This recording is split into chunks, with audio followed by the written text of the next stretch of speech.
साहब साहब पुलिस आयल बाटे आपके गिरफ्तार करे खातिर।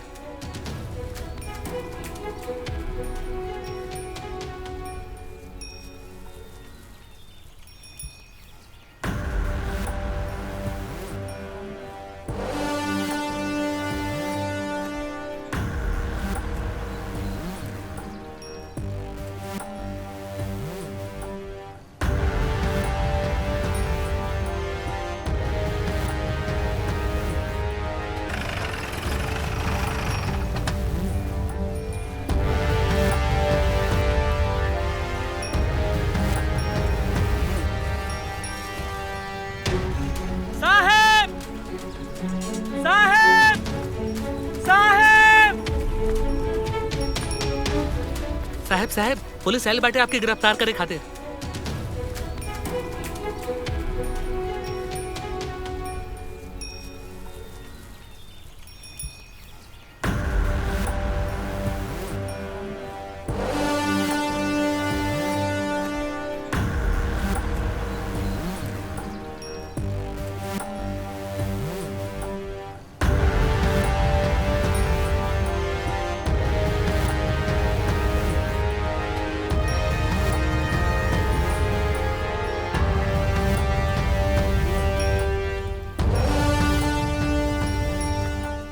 सर, आपके समर्थक हिंसक हो गए हैं सर।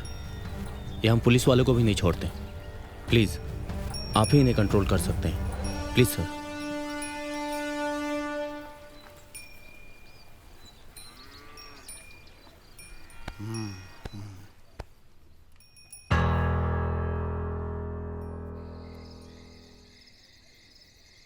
लाला यादव जिंदाबाद, लाला यादव जिंदाबाद, लाला यादव जिंदाबाद, लाला यादव जिंदाबाद, लाला यादव जिंदाबाद।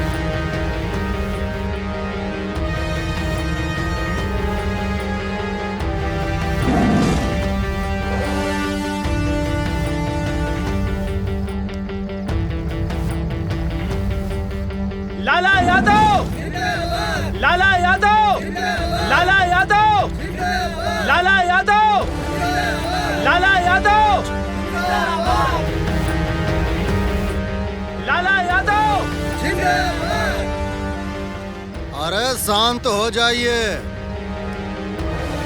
जब तक हमारे साथ गरीब, दलित, पिछड़ा वर्ग और ये अल्पसंख्यक लोगों का सहयोग है, साथ है, तब तक दुनिया में कोई हमारा कुछ भी बाल बांका नहीं कर पाएगा। ये पुलिस वाले हमको अरेस्ट नहीं कर रहे हैं। आप लोग बस अपना प्यार, अपना साथ, अपना सहयोग लाला यादव के साथ बनाए रखिएगा।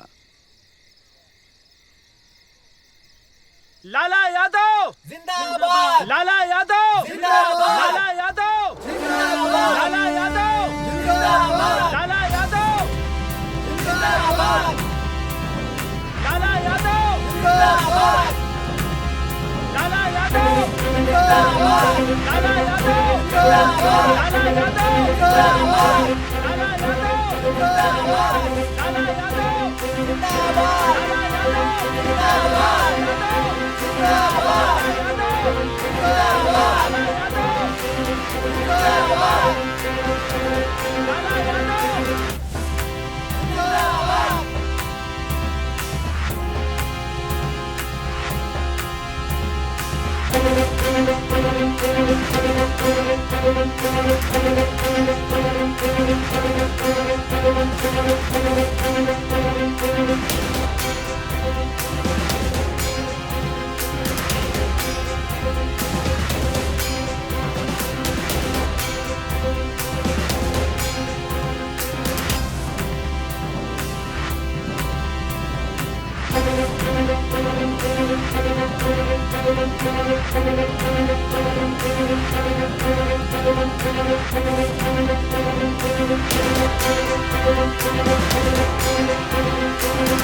हमको पता था कि आप हमको छोड़ने वाले नहीं हैं। चलिए, हम यहीं बैठे हैं आपके सवाल का जवाब देने के लिए। पूछिए। सबसे पहले तो आपको बहुत बहुत धन्यवाद कि आपने अपना समय हमें दिया। रघुनंदन बाबू, जैसा कि हम सब जानते हैं कि लाला यादव जी की गिरफ्तारी हो चुकी है। कम से कम ये याद कीजिए, आप उनके करीबी रह चुके हैं। आप उनको कैसे देखते हैं? और सबूतों के आधार पर पुलिस कह रही है कि लाला यादव जी दोषी अरे हैं। एक एक करके पूछिए भाई, हम भाग थोड़ी रहे हैं। सब सवाल का जवाब देंगे हम आपका। क्या बोल रहे थे भाई साहब? दोषी। अच्छा, एक बात बताइए, क्या नाम है आपका? रंजन कुमार। अरे रंजन कुमार का? रंजन कुमार बैठा। हाँ, इसी झिझक को दूर करने का नाम है लाला यादव। और जिसको आप दोषी कह रहे हैं ना, जानते हैं, अब लोग अपना जात और धर्म गर्व से बताते हैं। इसी समानता का नाम है लाला यादव। और आप पत्रकार भाई लोग कुछ भी लिख देते हैं, कुछ भी छाप देते हैं। इसी आजादी का नाम है लाला यादव। अब लाला ने जो हथियार दिया लोगों को, अब लोग आज उस हथियार को लाला के ऊपर इस्तेमाल कर रहे हैं। तो इसमें भला लाला का क्या दोष है भाई? बताइए हमको। लेकिन रघुनंदन जी, हमारे पास ये हाल ही में प्रकाशित हुई किताब है और ये एक तरह से लाला यादव जी की जीवनी है। इसमें लाला यादव जी को नेता नहीं बताया गया है, गुंडा बताया गया है। अरे भैया, हम वही तो कह रहे हैं, यही तो आजादी है। कुछ भी लिख देते हैं आप लोग, कुछ भी छाप देते हैं। बताइए, ये कोई बात हुआ? वही तो हम आपसे पूछ रहे हैं। आप उनके घनिष्ठ मित्र रहे हैं, लाला यादव जी की सच्चाई बताइए हमें। हाँ, बिल्कुल बताएंगे।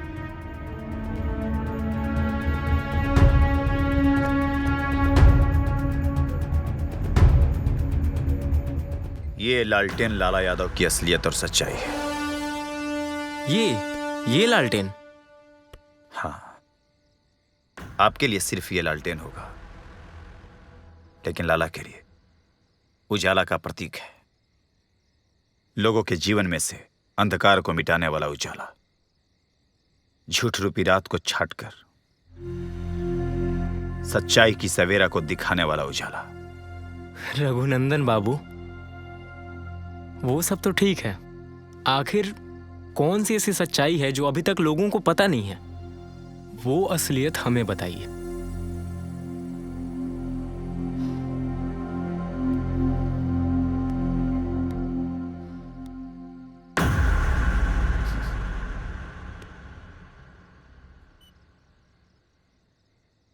कुंदन राय जी के घर में दूसरा संतान के रूप में पैदा हुआ था लाला।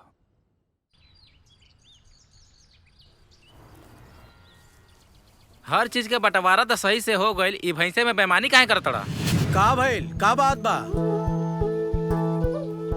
का बेईमानी कैले बानी हम? ई भैंसिया पे हमरो तो अधिकार बा। त का करी? भैंसिया काट के आधा तोहरा के दे दई का? एगो काम करा, आगे के हिस्सा तू ले ला, पीछे के हमके दे दा। बोला मंजूर बा? ठीक बा, मंजूर बा। एगो महा मूर्ख बा और एगो महा चालू बा।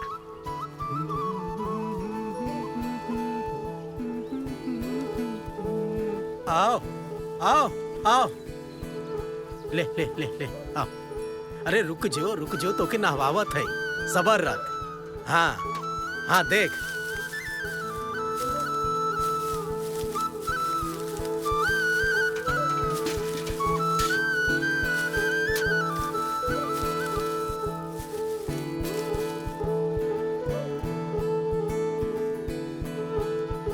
का करी भैंसिया के सही से खाइते ना मैं। देखा यार वर छीट देतिया। खो सही से। हाँ तो तोहरा जैसन बुड़बक आदमी हम आज तक ले नहीं देखले। तोर दिमाग तो ठीक बा। जौन देखा तनी उहे कहा तनी। ऐसन का देख ले लू? ए भैंस के नहलावे ला तू, जियावे ला तू, यहाँ तक कि खियावे ला तू। दूध दूध के लेके जाला कौन? तो देवर जी। हमनी के का फायदा मिली है भैंस से? सही कहलू भाऊजी। भैया के इन्हीं के भाई बेवकूफ बना देले और ये बन भी गईले। स्वार्थ जवन करा देवे। ऐसन भाई के सबक सिखावे के पड़ी।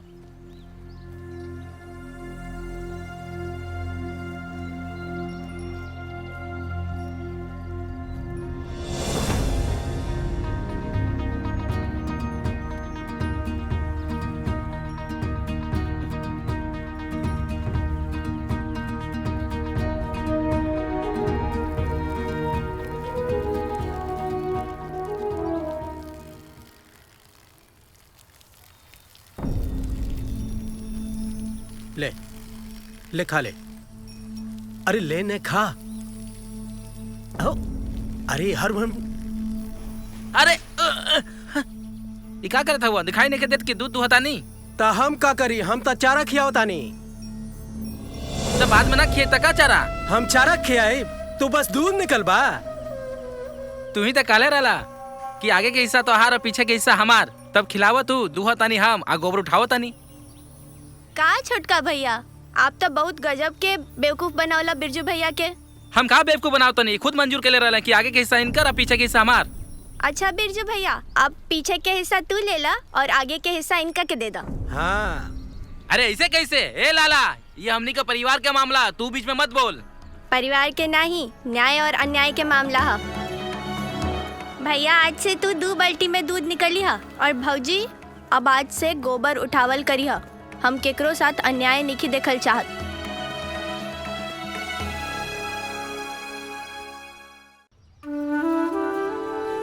करेला की सब्जी? माई तो के पता बना हमरा करेला की सब्जी ना पसंद है, तू काहे देले? जाओ दूध रोटी ले आवा हमरा ला। भैंसिया दूध नहीं खे देत बा, तोहरा के सब्जी खाए के आदत डाले के पड़ी। नहीं, हमरा दूध चाहिए। अरे बेटवा, अगर रोज दूध भात खाए के बानू तो एगो काम कर। भैया प्रणाम। खुश रहा। और का हाल चाल? बस भैया सब ठीक ठाक बा। ए चाचा कुछ कहो तारा? हाँ बेटवा, कहा तानी नु कि तोहरा अगर रोज दूध खाए के बा तो तू बियाह कैला। दहेज में एगो भैंसी मिली। हमरा लगे एगो रिश्ता भी बा। हाँ हाँ, बात आगे बढ़ावा। चुप ससुर, बड़ भाई के बियाह भइबे न कइल आ तू बियाह करबे? अरे भैया के बियाह कराई दा, हमरा तो खाली भैंसिया से मतलब बा। चुप। ए विमल, ई का सवेरे सवेरे तू राग छेड़ देले रे? हैं? ए भैया, वो ठीके नु कहा था। अरे ओकर ना तो अपन बड़का बेटा बियाह कराई दा, ओकर तुमर हो गइल बा। अरे लाला के बियाह तो करे के बा, लेकिन नीमन रिश्ता के तलाश बा। बाला के बियाह करे के त बा, बाकी नीमन रिश्ता के तलाश बा। पतोहिया के रखबू कहाँ? हाई टूटल झोपड़ी में बात करत तारी। अरे बाला गइल बा पटना नौकरी खोजे खातिर। जब नौकरी मिल जाई, कमाई खटाई, फिर घर बन जाई, फिर सोचल जाई। बात करत तारी।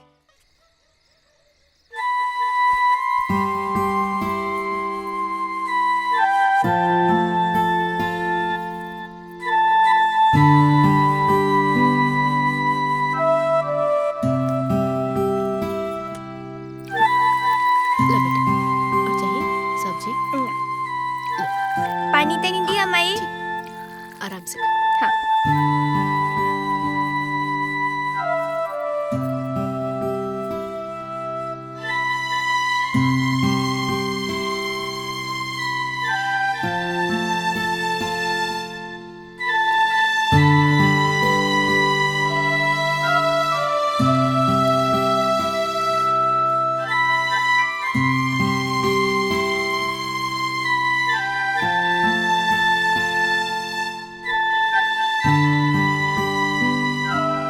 का बच्चा लोग, भइल खाना? हाँ बाबा, हो गई। खूब खुश रहा बचवा, खुश रहा, फूला फला खुश रहा। ए रघुनंदन, अरे तो कुंदन आहिर के लइका हवे हो, लेकिन ई लइका के हवे हो? ई हमार दोस्त जीवन है। जीवन? अरे वाह बचवा, वाह वाह वाह वाह। तुहार बाबूजी का क्या नाम बा? धनय। धनय? अरे तू धनय के बेटवा हुए हो? खबरदार! जे हमारा घर के बर्तन छूले तो ठीक ना होई। ए रघुनंदन, अरे एकर हाथ धोआवा आ ऊपर से पानी पियावा एकरा के। हमार घर के एक भी बर्तन एकरा देह से ना छुआवे के चाही। अरे तनी ऊपर से पानी पियावे एकरा के बच्चा हमारा घर के अशुद्ध कर देहलस। ऐसने के बच्चा से तू लोग दोस्ती करे बड़ा हो? हैं? छी।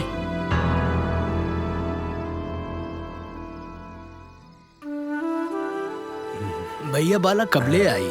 हाँ, बाला आवे वाला बा। अच्छा, आवते हुई। अरे हमार प्रणाम बाबूजी। आवा बेटवा आवा। खुश रह बेटा। प्रणाम चाचा। जी अतरा, जी अतरा। और बेटा ठीक बा ठीक बा नु? बैठा बैठा। अरे माई जा मिल ला। प्रणाम माई। खुश रहा खुश रहा। कैसन बाड़ा? खुश रहा लाला। कैसन बाड़ा? आओ बेटा बैठा। और का हालचाल बा? सब ठीक बा। अच्छा बेटा, उजे माधोपुर के मास्टर जी के बेटी से रिश्ता के बात चलता। अरे बाबूजी, शादी ब्याह के बाद तू छोड़ा, पटना में हमार नौकरी लग गइल बा। लाला के वही ले जाए, वही पढ़ी लिखी। कौना चीज में नौकरी लागल बा बेटा? बाबूजी एगो वेटनरी हॉस्पिटल बा, वही में हमरा पियून के नौकरी लागल बा। पियून? हाँ माई। बड़ पद होला का बेटा? बड़ छोट का होला? पियून के काम छोट ना होला, बहुत बड़ काम होला। आ एकरा तो उहो ना मिली। ए बाबूजी, हमू बड़ आदमी बनब। बड़ आदमी बनिया। ए बेटा तू जा, जाके पहले कपड़ा उपड़ा बदल ला। जा जा जाके आराम करा। जा।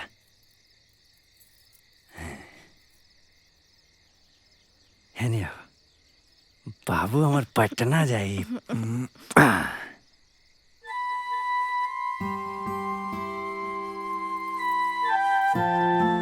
प्रणाम बाबूजी। खुश रह।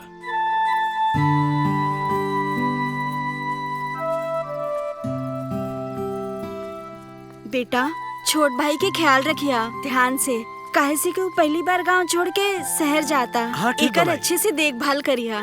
ठीक बा माई, तू चिंता मत कर।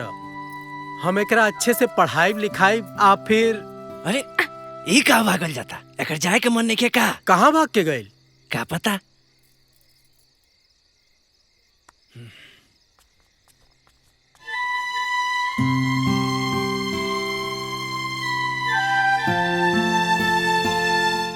अरे बेटा लालटेन काहे खातिर ले आइला?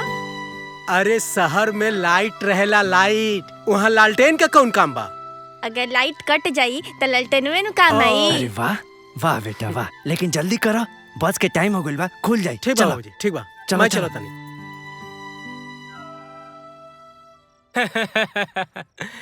इसका मतलब कि विधायक जी बचपने से विधायकी कर रहे हैं। आगे बताइए ना सर, बहुत मजा आ रहा है। आगे?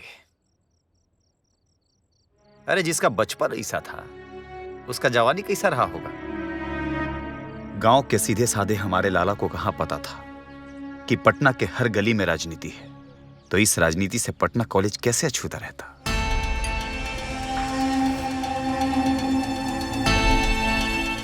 मंत्री जी थोड़ा जल्दी करम, हमने के आगे भी जाएगा बा। ठीक। हाँ।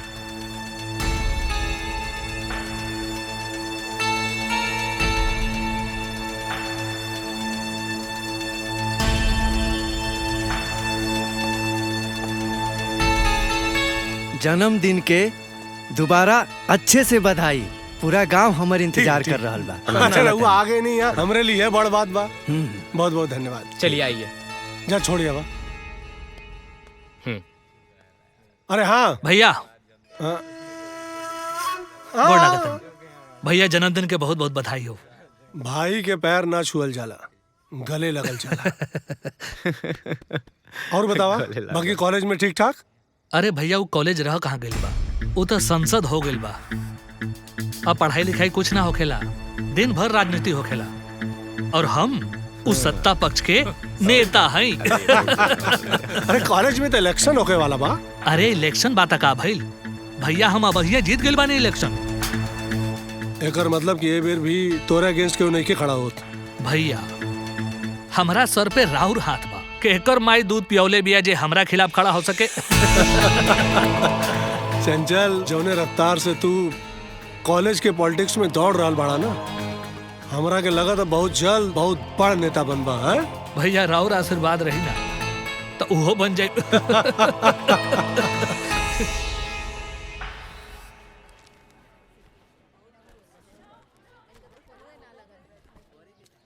करे हेने आओ, हेने आओ, हेने आओ, आओ हेने। बोली कहाँ रहले 4 दिन? गए रहनी शादी में फुआ के घरे। अरे बताओ तेरे ना। तोर का चलता? कुछ ना, बस पढ़ाई। ए, हट तने साइड हट, साइड हट। ठीक बा। ठीक है रे। ए, क्या बात बा?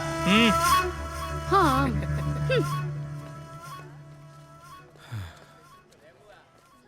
वाह। कहा और इधर आओ। और क्लोज और पास अप। हाँ। न्यू एडमिशन बा? हाँ। का नाम बा तो? रियली? चुपचाप भैया के सही नाम बता दे। हमरा जगह कोनो और लड़का रहित ना तो रैगिंग करती पहले और नाम पूछती बाद में। सुन ले, नाम बताओ। का नाम रे? Radha. Radha. Oh my God, बजाओ बांसुरी। बड़ा अच्छा नाम बा राधा। राधा। पटना से बाड़ू की कहीं और से बाड़ू? सीतामढ़ी से बानी हम। सीतामढ़ी। सीतामढ़ी से बाड़ी। यानी कि गंगा के ऊपर से आइल बाड़ू हैं? गंगा के पार सैया। एगो काम कर, तू हमरा के बहुत पसंद आ गई। हाँ। क्लास खत्म हो जाए ना तब आके हमरा से मिल ली है। काहे? ए, चुप। जौन भाई साहब कहता रहे तो उनको ज्यादा फटफड़ो ना। ना करब। का कहले रे? हैं? हम कहनी कि ना करब और ना के मतलब ना हो खेला। अच्छा? ना करबे। नया नया बाड़ी अभी एकरा के मालूम नहीं खे के कॉलेज के अध्यक्ष हैं।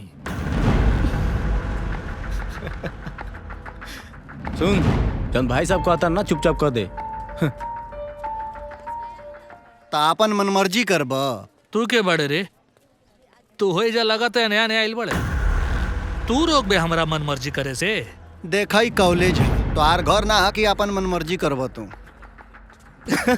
हमनी के अभी मालूम चला कि कॉलेज है। तू कोनो स्टूडेंट बड़े कि लेक्चरर बड़े? हम लेक्चरर त ना है, बस इतना कहब तो लोग उनसे के लड़की के परेशान मत कर जा। तका कर ले बे ई के लागे ले तो। तू रोक बे हमरा के। एक कॉलेज के यूनियन अध्यक्ष हैं, तू रोक बे। रैगिंग करे के पूरा हक बा हमरा। रोक, चल रोक। रोक ना।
पछताइबे, बहुत पछताइबे।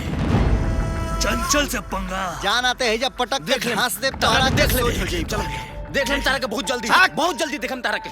चलो भैया चलो। आज तक चंचल चौबे के दूसरा के पिटत देखले रही जा, आज पहला में पिटा देखनी है जा भाई। हाँ, मजा आ गेल भाई। बहुत सही। तोहरा से मिलके बहुत ही अच्छा लगल। हाँ, का नाम होता हार? लाला यादव। मिल के बहुत अच्छा लगा।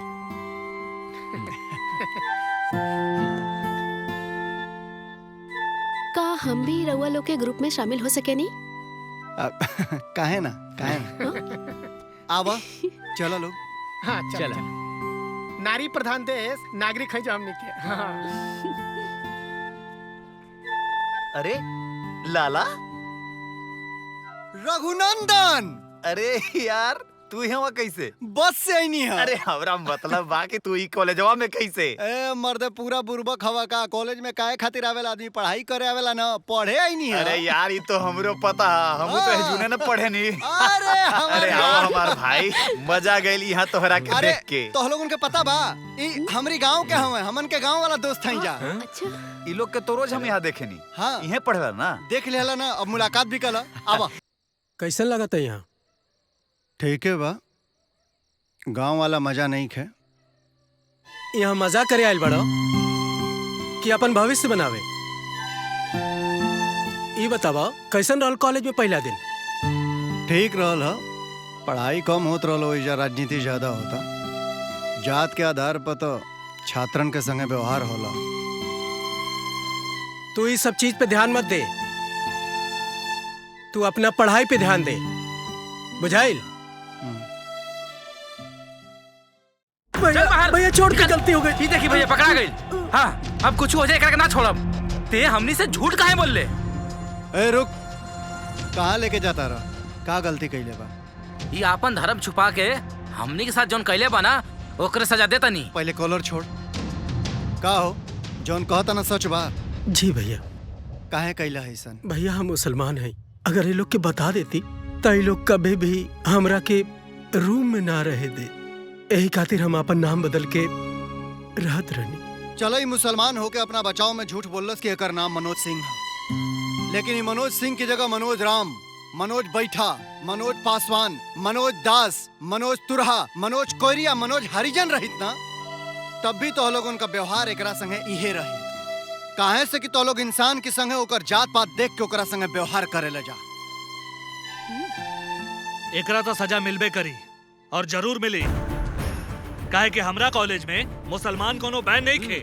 कई इतना दिन से धर्म बदल के ई हॉस्टल में काहे रहत रहे? पूछ एकरा से। एकर जिम्मेदार भी तोहरा जिसन लोग बा गुंजन। ई कॉलेज के पहला दिन ही समझ गइल होई कि तो लोग एकरा संगे एकर जात देख के एकरा संगे व्यवहार कर बजा, यही से ही झूठ बोललस। एगो बात ध्यान रखा जाए, विद्यार्थी के कोनो जात ना होला, विद्यार्थी के सिर्फ एक जात होला, ऊ है विद्यार्थी। आज के बाद एक कॉलेज में विद्यार्थी के साथ विद्यार्थी वाला व्यवहार करिहा लोग। अगर तोहरा के एजा कोनो समस्या बा तो तू हमरा साथे रहिया। चलो सामान उठावा अपन। ला हो गई, चल भागे जैसे। चल हटाओ। जाए देखने के। जा ले जा।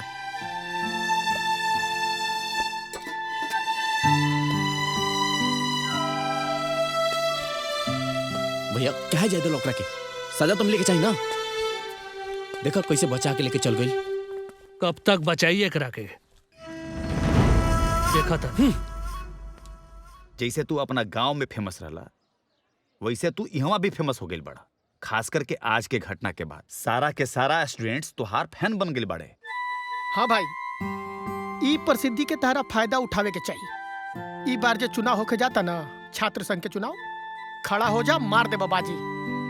हाँ यार, ताके चुनाव में खड़ा होके के चाहिए, कारण कि कई साल से उ यहाँ चुनाव जीत रहल बा।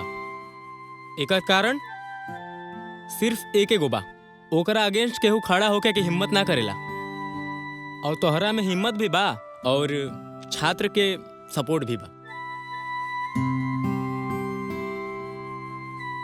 अरे वो खाली छात्र नेता होखला के वजह से यूनियन और पूरा कॉलेज में धाक जमैले बा।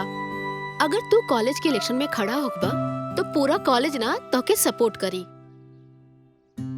बोलिए लजा, अब हमार सुना। हम एजा इलेक्शन लड़े खातिर ना आइल बानी, हम तो आइल बानी पढ़ाई पूरा करे। और हमके पढ़ाई के अलावा राजनीति में कोनो दिलचस्पी नहीं है ना? आवत नहीं जो जा भैया जा। हाँ हमार भैया हुआ। हे मेरी भी ये जीती है। हाँ भैया जीती हैं। हाँ देख लिया तू। हाँ हाँ अरे भैया जीती हैं। साइन कहाँ करेगा बा? लो साइन हो गई। चंचल चौबे जिंदाबाद, चंचल चौबे जिंदाबाद, चंचल भैया जिंदाबाद, चंचल भैया जिंदाबाद जिंदाबाद जिंदाबाद, चंचल भैया जिंदाबाद, चंचल भैया जिंदाबाद। भाई चंचल चौबे ने आगामी छात्र संघ चुनाव के लिए अपना नामांकन दाखिल कर दिया है। अभी तक इन्हीं के द्वारा नामांकन दाखिल किया गया है। आप में से कोई और छात्र या छात्रा आगामी चुनाव के लिए पर्चा भरना चाहता है तो यहाँ आकर नामांकन दाखिल करा दे। केहू के हिम्मत नहीं है भाई। कोई ना। चंचल भैया जिंदाबाद। अरे रोक बुड़बक, हम लड़ब चुनाव।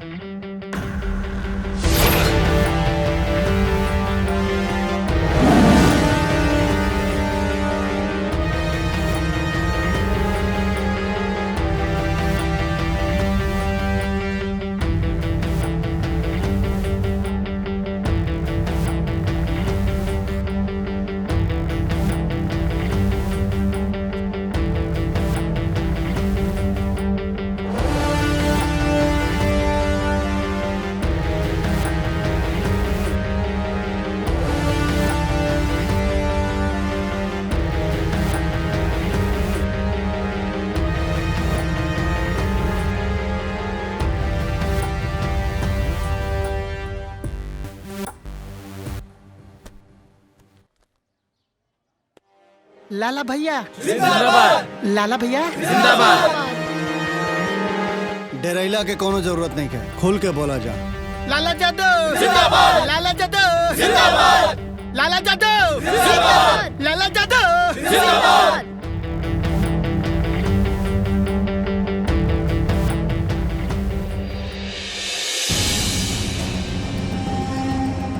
लाला यादव।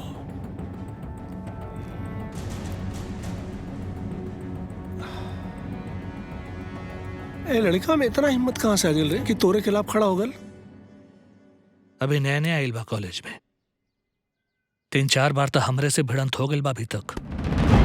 भैया धीरे धीरे ओकर हवा बंद रहल बा। ओकर हवा के रोके के पड़ी, नहीं तो तोरा खातिर ठीक नहीं है। रउआ टेंशन ना ली, कुछ ना उखाड़ पाई। अच्छा एक बात बताओ, तोरा कॉलेज में दलित और मुस्लिम कितना बड़ा है? उन्हन के मेजॉरिटी तो ना बा? ना भैया, दलित और मुस्लिम हमनी के कॉलेज में कम बा। ज्यादा से ज्यादा 30%। और स्वर्ण जाति के लड़का ज्यादा बढ़न सा हमनी के कॉलेज में। और स्वर्ण जाति के लड़कन के वोट हमरा के मिले।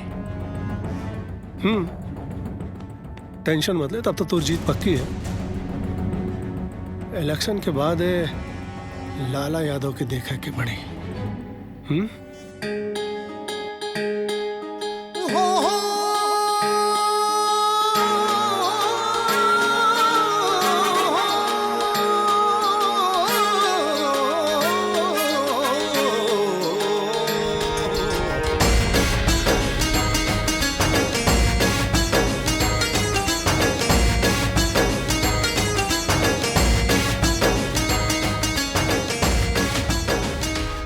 इतना साल से हम लोगों ने उसको वोट दिया है, रिजल्ट क्या आया है? बदमाशी।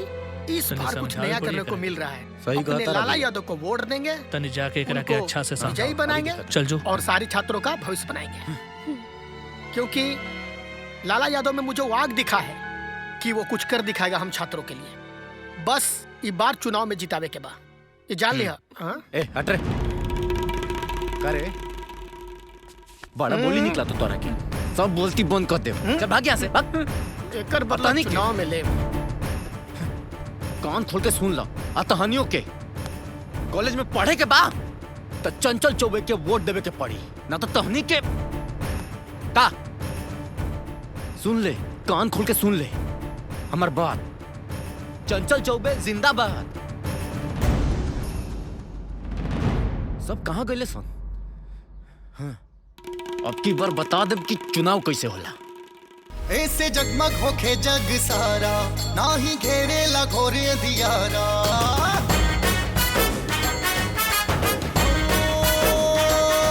ऐसे जगमग होके जग सारा, ना ही घेरे घोरे दियारा। होके सगरो वीरान, लागे सब सुनसान, आगे बढ़ ले गई है बातें। लालटे लालटे लालटे लालटे लालटे लालटे।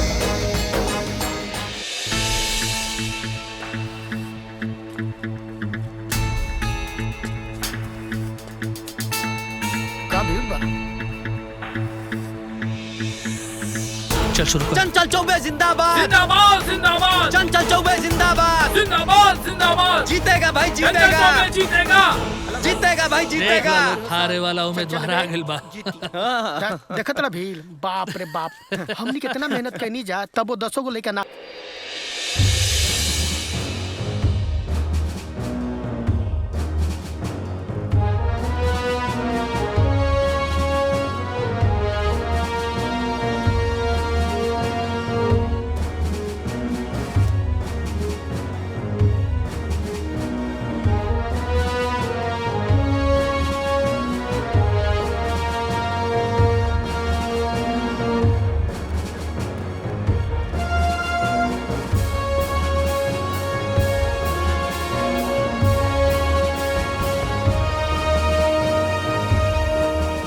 पहला चरण की स्थिति समाप्त होखला के बाद चंचल चौबे लाला यादव से 165 वोटों से आगे चल रहे हैं। भैया जीती हैं। दूसरे चरण के समाप्ति के बाद चंचल चौबे लाला यादव से 270 वोटों से आगे चल रहे हैं। तीसरे चरण की गिनती के बाद चंचल चौबे लाला यादव से 480 वोटों से आगे चल रहे हैं। क्या बात है।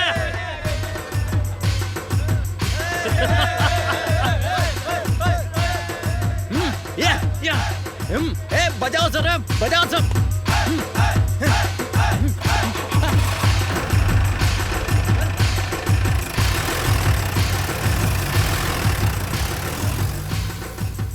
अंतिम चरण की गिनती के समाप्ति के बाद लाला यादव चंचल चौबे से 85 वोटों से जीत प्राप्त करते हैं।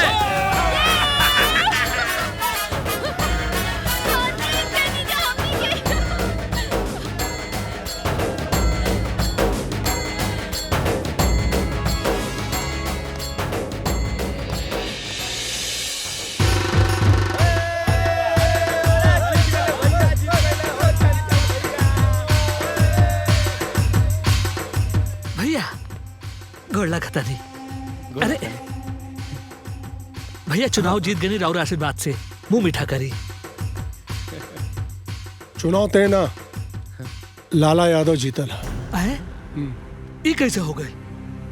वोट की गिनती होता है तो हम तो बहुत आगे रहने, पर जब नतीजा निकलल तो तोरा के पछाड़ देलस। लेकिन ये कैसे? कॉलेज के सारा स्वर्ण लइकन के समर्थन हमरा पक्ष में बा, पूरा मेजोरिटी हमरा पक्ष में बा। अब सारे खाली लइकन का वोट लिए, खाली लइकन के गिनबे हैं?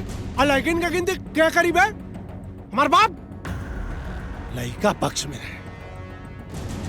कॉलेज के सारा लड़की तोरे खिलाफ और लाला यादव के पक्ष में वोट दहली है।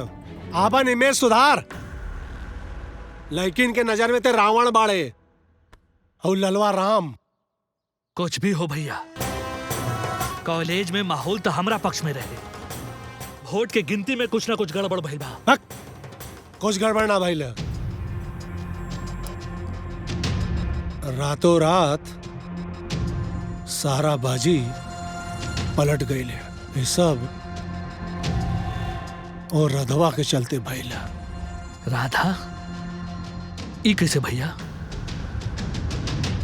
भैया राधवा के नहीं जानत, उहे जाके सबके समझौले कि चंचल भैया को वोट ना देवे के बा। राते राधा हर बार तू लोगन के सामने चंचल चौबे के अलावा और कोनो विकल्प ना रहे, हाँ? पर ई बार विकल्प बा। हमार लाला यादव।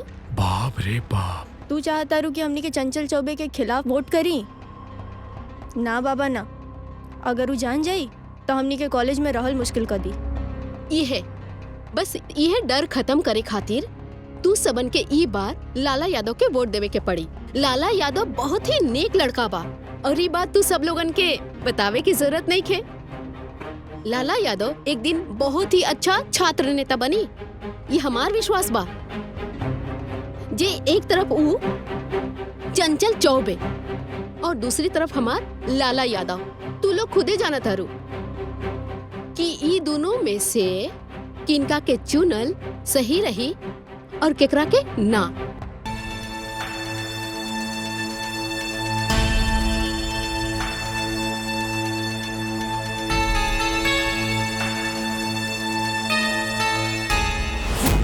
भैया उ रधवा के तो हम छोड़ब ना। चंचल, राजनीति में ऐसा कौनो फैसला ना करे के चाहिए जेकरा चलते पछतावा हो। फैसला ऐसा करे कि काम भी हो जाए, पछतावा भी ना हो। हैं? ठीक बा, चल रे। हाँ, लड्डू दे जो। हाँ, खुश लिखो। चल खा ले।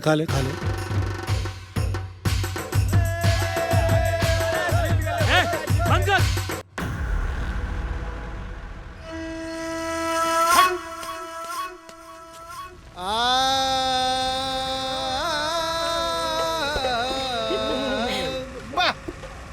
आरे की पनिया के जन जाया केला झरेला, पनिया के जन जाया केला। अरे पनिया के जन जाया केला झरेला, पनिया के जन जाया केला। पनिया के जन जाया केला झरेला, पनिया के जन जाया केला। अरे पनिया के जन जाया केला झरेला, पनिया के जन जाया केला। ओही पानी घटवा बा अहिरा के डेरा, अहिरा के डेरा, अहिरा के डेरा। ओही पानी घटवा बा अहिरा के डेरा, अहिरा के डेरा हो, अहिरा के डेरा।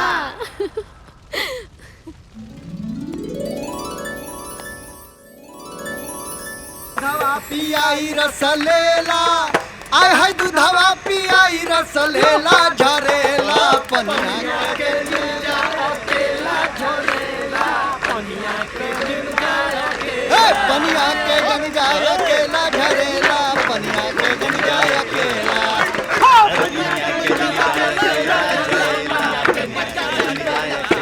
पनिया के जन जाया केला झरेला, पनिया के जन जाया केला झरेला, पनिया के जन जाया केला।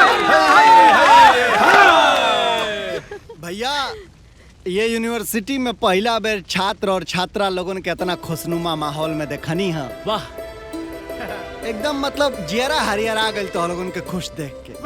ईश्वर करें कि हमन के यूनिवर्सिटी में हमेशा ऐसे ही खुशहाल माहौल बनल रहे। छात्र नेता होके के नाते कोशिश करब कि तो लोगन के कोनो समस्या ना आवे। ठीक बा? और आज के सभा यही जा समाप्त कइल जाई। रात ज्यादा हो गइल बा, बरसातो हो रहल बा। चलल जाओ अपना अपना घरे। लाला, आज के सभा तो खत्म हो गई, लेकिन हमके कुछ बात करे के बा तहरा से। कहा ना। ए लाला, जे बात करे के होई ना सुबह में करिया। इतना रात हो गई, चला आज रात एहजे रुक जा। चला लेकिन चला सुनो लाला, अरे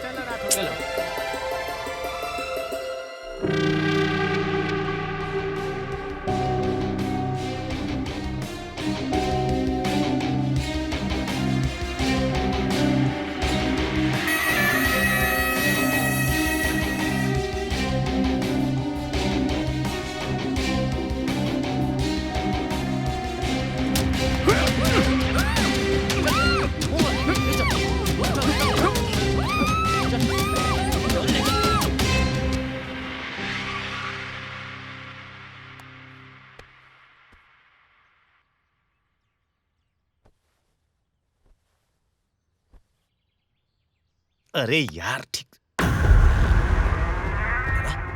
ए लाला, अरे उठा मर दे। देखा बगलवा में के बिया। राधा? हे राधा,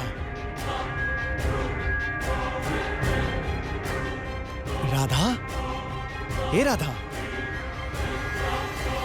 रघुनंदन, हाँ ये तो मर गल भी है यार। इका कतरा।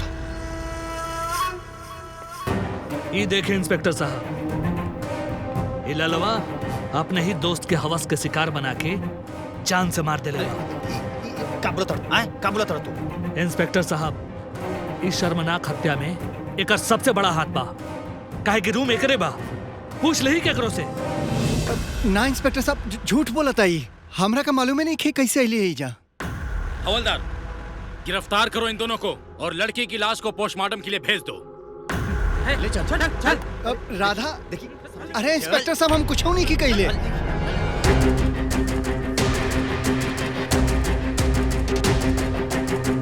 सुन, स्वर्ण होके ओबीसी के सपोर्ट कर दे तो ओकर अंजाम ये होखेला, जौ के साथे घून भी पिसा जाला। बुझा गइल? चल चल चल। अब जाए तो बेटा के जेल में जाके बेटा सड़ा सा। ए रुका, कहने जाता हुआ है ना? चला सर लाला हमार बेकसूर बा। वो अपराधी ना, ओकर कोनो गलती ना हो, बेकसूर बा सर, छोड़ दे। जमानत चाहिए, जमानत। हाँ सर, कहते नहीं छोड़ दी, वो बेकसूर बा, ओकर कोनो गलती नहीं खे। जमानत के पेपर दिखावा। अरे खाक जमानत, जमानत का वो बेकसूर बा, काका जमानत लेके आई सरकार। हम कहता नहीं कि हमार लाला इतना घोर अपराध कभी ना कर सकेला। हमार लाला बेकसूर बा। तू जज बनल बड़ा, वो इतना बड़ गलती कैले बा कि ओके अपराध के कोनो क्षमा नहीं है। कोर्ट से जाके कागज लेके आवा। अरे निर्दयी हो गेला तू लोग सब। सरकार के तू लोग सरकारी गुंडा बन के बैठल बड़ा। जे दोषी बाऊ बाहरे घूमता, और जे निर्दोष बाऊ के बंद कैले बड़ा लोग। लाला मत घबराइए भाई, तहर बाला जब तक जिंदा बा, तहर बाल बाका क्यों ना कर सकी। कोर्ट से जाके जमानत लेके आओ, तनी तू चिंता ना करिया।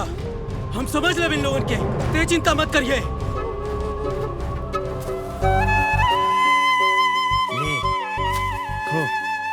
खा।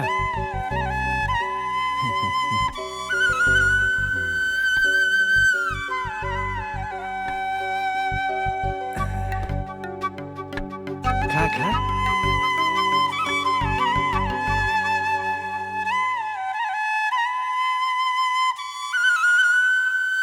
का भइलो? ऐसे मुंह काहे लटकैले बड़ा? तू तो हरदम हंसते खेलते रहेला। चाचा जी, लाला के पुलिस पकड़ के ले गई। का बात करत रहा तू? लाला के पुलिस पकड़ ले गई? काहे खातिर? ओकरा पे कोई खून के इल्जाम लगा देले बा। खून के इल्जाम लगा देले बा? हाँ। बाला के माई। हाँ का भइल? देखो ही का कहता कि का भइल? लाला के पुलिस पकड़ के ले गई। का बोले तानी रहुआ? वो जेल में बा। बाला तो बान हो जा, देखभाल करत हुई ओकर। चाचा, बाला भैया के भी कल एक्सीडेंट हो गईला। एक्सीडेंट? ए बाबू रे, तू काहे खातिर हमरा से मजाक करत रे? ऐसा मत कर। चाचा सही बात बा, और वो हमनी के बीच में नहीं कर। ये का कहत बा?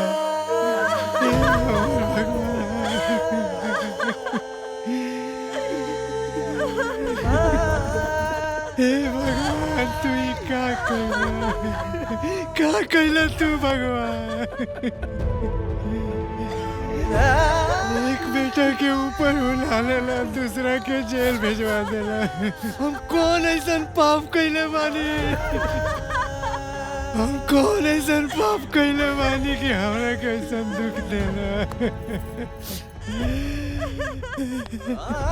ए बाबू, तो कहाँ बा? ओकर लाश कहाँ बा? चली पटना। उठ उठ, चला ना। बेटा, हाँ हमरा के ले चला। आखिर हमरा ओकरो के तो छोड़ाए के पड़े। एगो काम करो, हमने के भाग में ना रहे, ये चलते हो गए। बिहार पटना ले चलिए बेटा, बिहार पटना ले चलिए। अरे भगवान। भला के भाई चुप रहो। ये भैंस बेचे का बाका।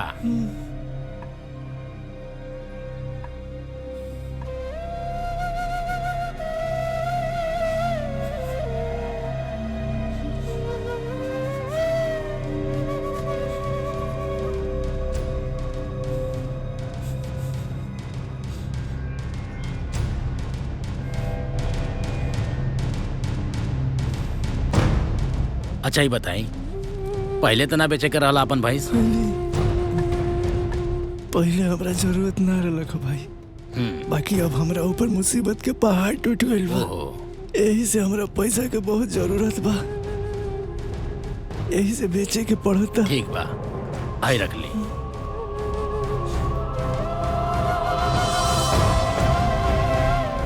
गिन के देना ही बड़ा तो। ना ना, एक बार गिन लिया अच्छा रही। ठीक बा भाई।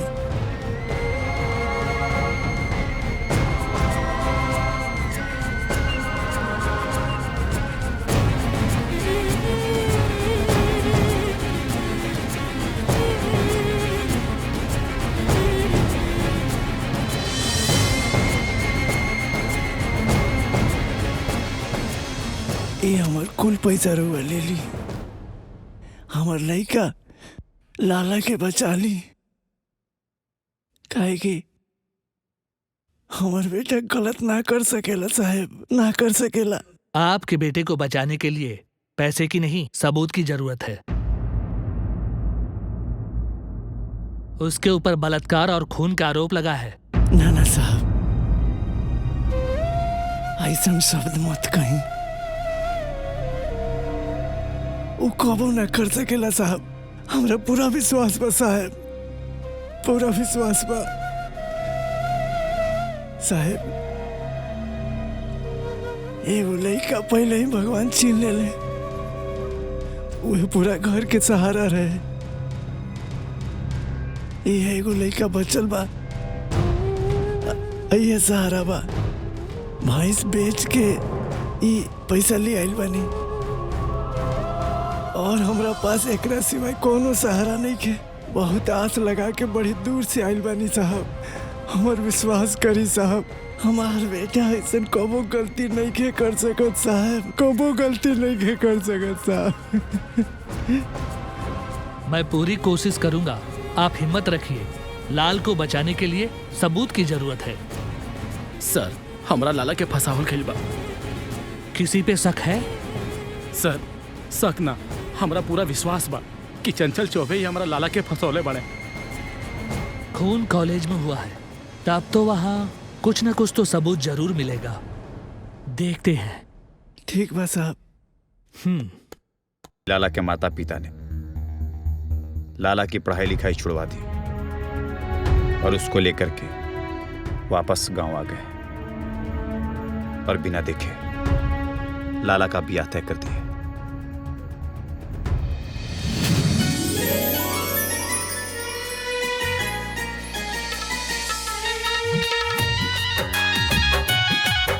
लाला के जीवन में हर कदम से कदम मिलाकर चलने वाली रुक्माणी देवी है।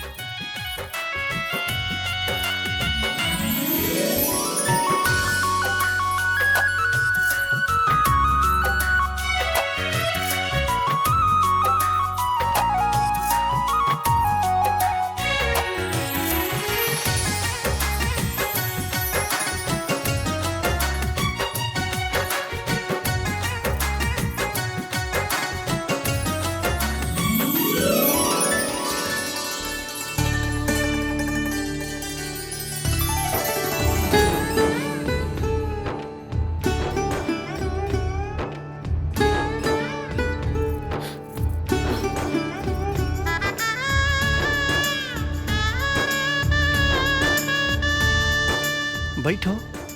रवा बैठी।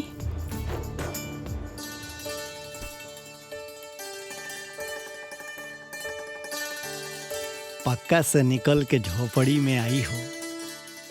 पता है तुम्हारा घर पक्का का है, पर हम बनाएंगे इसको, ठीक है? लाला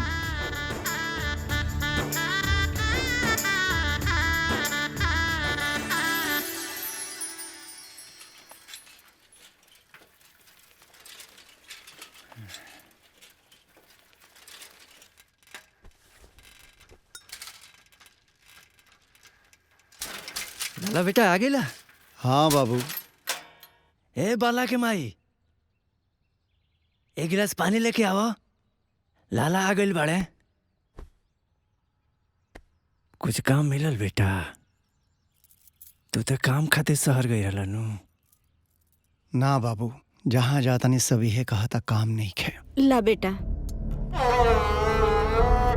बेटा अगर तारा जल्दी से कोनो काम ना मिलल नु, घर द्वार चलावल बड़ी मुश्किल हो जाई। तू एगो काम कर बेटा, पटना चल जा। जे तोहर भैया काम करत रहले उहे काम कर ला। हाँ बाबू, अब कोनो दूसरा रास्ता बचलो नहीं खे। हम काले पटना के ट्रेन पकड़ लेता नहीं। हाँ लाला। अरे बेटा, अपनी मेहरारू के भी साथ लिया जा। तू अपन काम दान करिया और तुहार खैला पीला पे ध्यान दी। अरे माई, हम उनका के लेके जाए तो तोनी का ख्याल के रखी। अरे बेटा, हमनी इतना भी ना बुढ़ा गइल बानी कि अपन ध्यान ना धर सकेनी। हाँ बेटा, तोहर माई बिल्कुल ठीक कह रहल बाड़ी। तू दोनों प्राणी चल जा, वहाँ तुहार देखभाल करिए। हमनी के कोनो चिंता करे के जरूरत नहीं है बेटा। ठीक बा बाबू।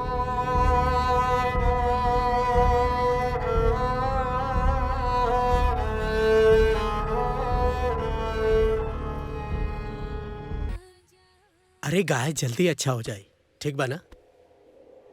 ए लाला, हेने आवा।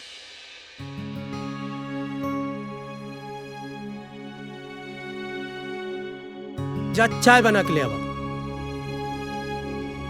जी जा।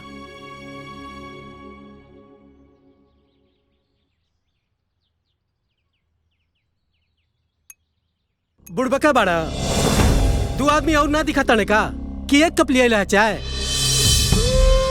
जा जल्दी से 2 कप और चाय बना के लिए आवा। सारा दिन घूमत रहला, हीरो बने आयल बड़े। जा लेके आवा, देखत का बाड़ा।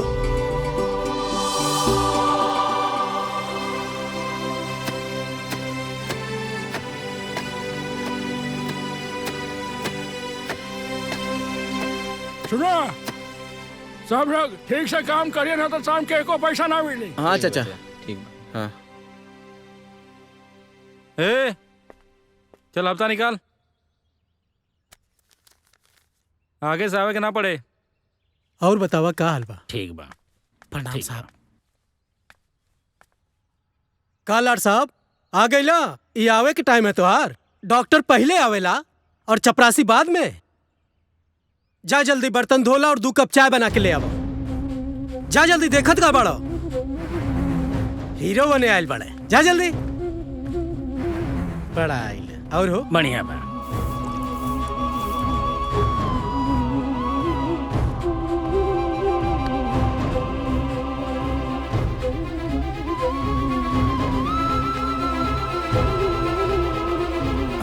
नहीं सर। अरे तोहरा अक्कल बाकी ना? ये गोबर उबर क्या उठाई? ले जा गोबर उठा के फेंक आवा। हम गोबर उठाई त क्या उठाई? चपरासी हवा, चपरासी जैसन रह। डॉक्टर बनने का कोशिश मत कर। समझ में आयल? लाज लगा था। जल्दी गोबर उठावा। हाँ तो भैया, हाँ गाय के तोहरे बुखार रहला, हम दवाई दे देले बानी। अब सब ठीक हो जाए। घबराई के बात नहीं खेनू। चिंता के कोनो बात ना। ठीक है ना? कितना दवाई पियाओ के बा? अब 2-4 ढरका पिया, सब सही हो जाए। ठीक बा। ठीक बा ना? हाँ। ला हाइट बिया रख ला। हाँ। और एक ढरका पियावत रही। ठीक ठीक। ए भाई लोग सुनो सन, जितना आदमी बोलने हैं उतना आदमी पूरा चाहिए। इनमें से एक आदमी भी कम हो गई तो शाम के पैसा बिल्कुल ना दे। सुन ला।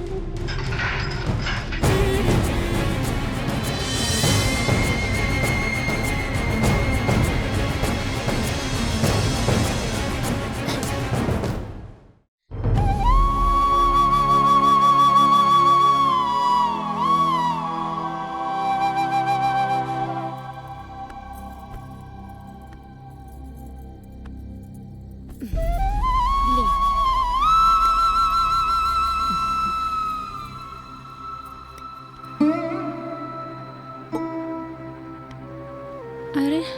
का भइल जी, उदास लगता नहीं?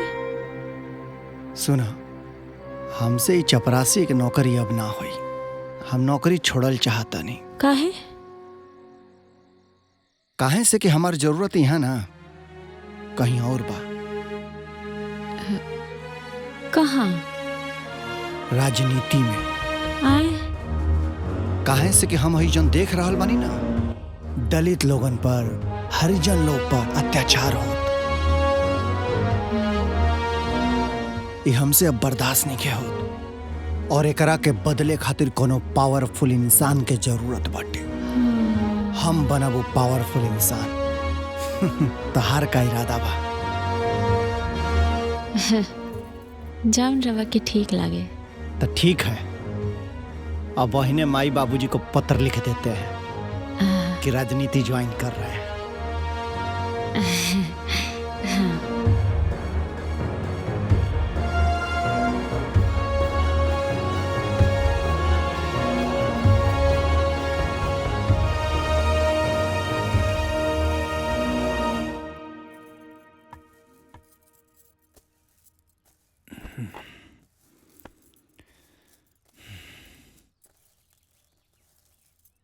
प्रणाम। प्रणाम। हैले कहाँ से आइल बा? पटना से। पटना हाँ, से आइल पटना। बा। प्रणाम। प्रणाम। चलते प्रणाम। जा।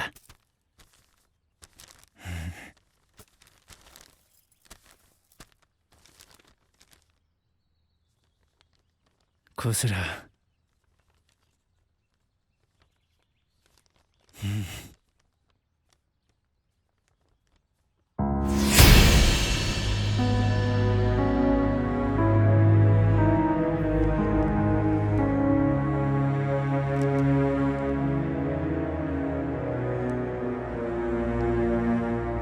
तू का कहता रहा? नौकरी छोड़ के चले बा? भाला के माए का भइल जी? अरे भाई का लागल रोजी के छोड़ देलक। सब तोरे प्यार दुलार के नतीजा बा। अरे हमरा तो चिंता ये बात के बा कि हमार पतो कैसे हुई हुआ, का करत हुई, नौकरी कैसे छोड़ देलक। अब तो ही बताओ, ऐसा लागल रोजी के भी छोड़े लगा? हमरा तो कुछ समझ में नहीं आवत। भगवान पहले ही हमरा बड़ बेटा के छीन ले। हम कितना समझा बुझा के अपना बेटा के नौकरी खातिर शहर में भेजनी है भगवान। अरे ससुराल नौकरी के छोड़ देलक। एक काम करो, तू तैयारी करो, पटना चले के तैयारी करो तू जल्दी।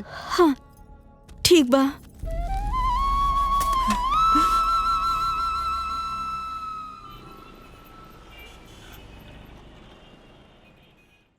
गांव में खोजे से नौकरी ना मिलत रहे।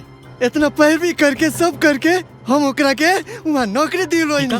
लागल रोजी रोटी के ही लात मार देलस। हमरा समझ में नहीं के आवत ई करे का चाहता। रुके बाबूजी, बाबूजी हम चपरासी बन के ना ऑफिस में जाके साहब लोगन के चाय पानी पियावल नहीं चाहत, बल्कि समाज में फैलल भ्रष्टाचार के ठेकेदारन के पानी पियावल चाहता नहीं। हम राजनीति कल चाहता नहीं। राजनीति? हाँ।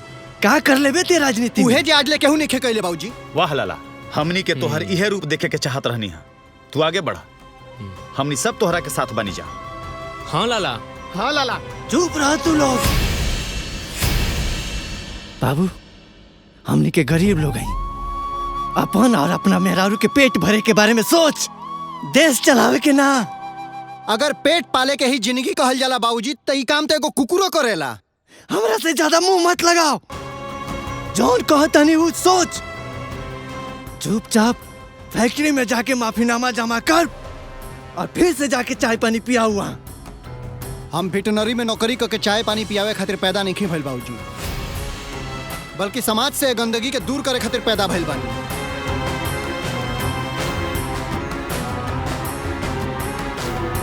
बेटा, अपने बारे में फैसला लेवे के पहले अच्छी तरह से सोच लिया। काहे से तोरा खुशी में हमनी के खुशी बा। माई हम जौन भी फैसला लेता नहीं वो खाली हमरे हित में नहीं खे, पूरा समाज के हित में बा। वाह, अरे ये तो हम भुलाइए गइल रहनी कि तू इतना बड़ हो गइल बड़ा कि अपन फैसला खुद ही कर सकेला। तारा जौन करे के बा कर।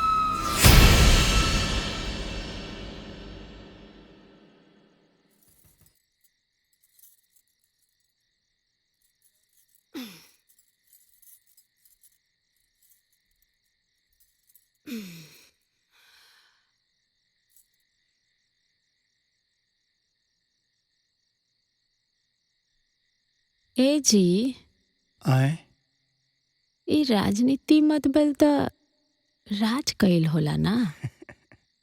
अरे भाग, ये दूसरा खातिर होला और हमरा खातिर राजनीति के मतलब है समाज सेवा।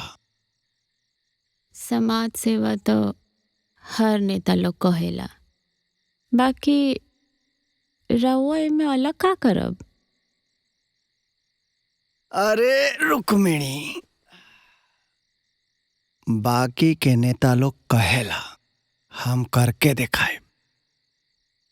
ई जोन समाज में ऊंच नीच के भेदभाव बा ना, ओकरा के खत्म करके दिखाए।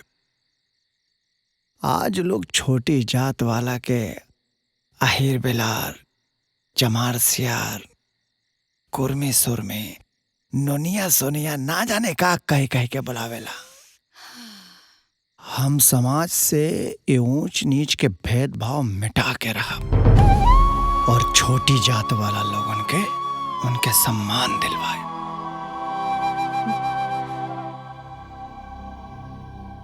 रउआ जे भी करब ना, हम राउर मेहरारू हई, राउर साथे बानी।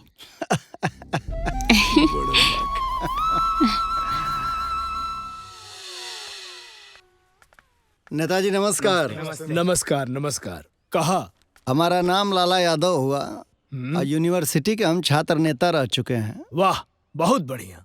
अब ही हमरा पास समय नहीं खे, अपन समस्या बतावा। अरे समस्या ये है कि पूरा राज्य में जात पात और बेरोजगारी टांग पसारे हुए है। किसी के पास कोनो नौकरी वोकरी है नहीं, हमारे पास भी नौकरी नहीं है। बतिया तो सही है, नौकरी सभी को मिलता कहाँ है। एक काम करो, तुम हमारी पार्टी के कार्यकर्ता बन के काम करो, नौकरी मिल जाएगी। अरे नाना, हम पार्टी के कार्यकर्ता बनने के लिए नहीं आए हैं। हम आपसे ही कहना चाह रहे हैं कि आप अपना पार्टी का कहीं से एक ठो टिकट दे दीजिए। ठीक है, अभी हमारे पास समय नहीं है। टिकट के लेन देन की बात आप हमारे पीए से कर लेना। जी चलो। टिकट के लेन देन इनकर पिए देखलन का। सुनिए,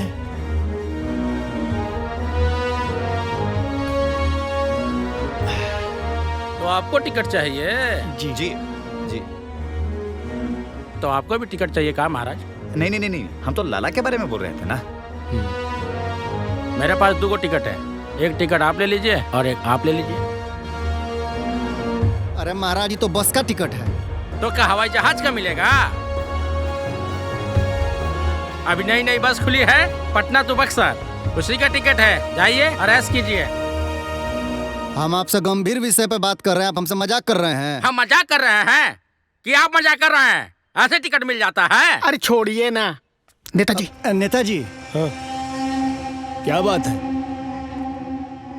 सर, आपका पीए तो सीरियस से नहीं ले रहा है हमको। हम इनसे विधायक का टिकट मांगे, बस का टिकट पकड़ा दिए।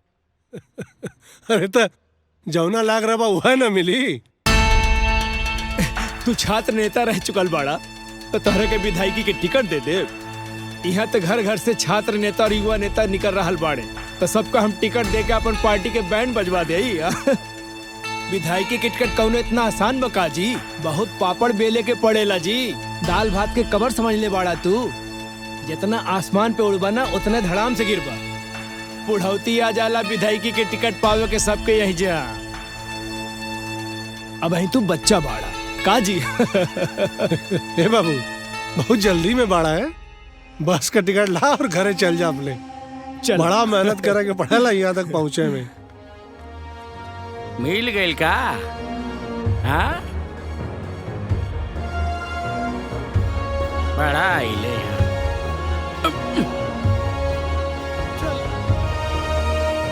एक मिनट।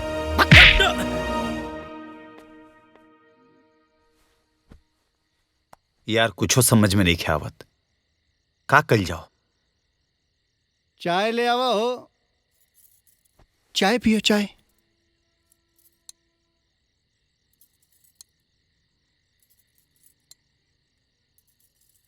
ली। ऐसे चुपचाप काहे बैठल बड़ा, कुछो बोलो बा। हमरा लगे एगो रास्ता बा। का? हाय पकड़ो हो। हाँ।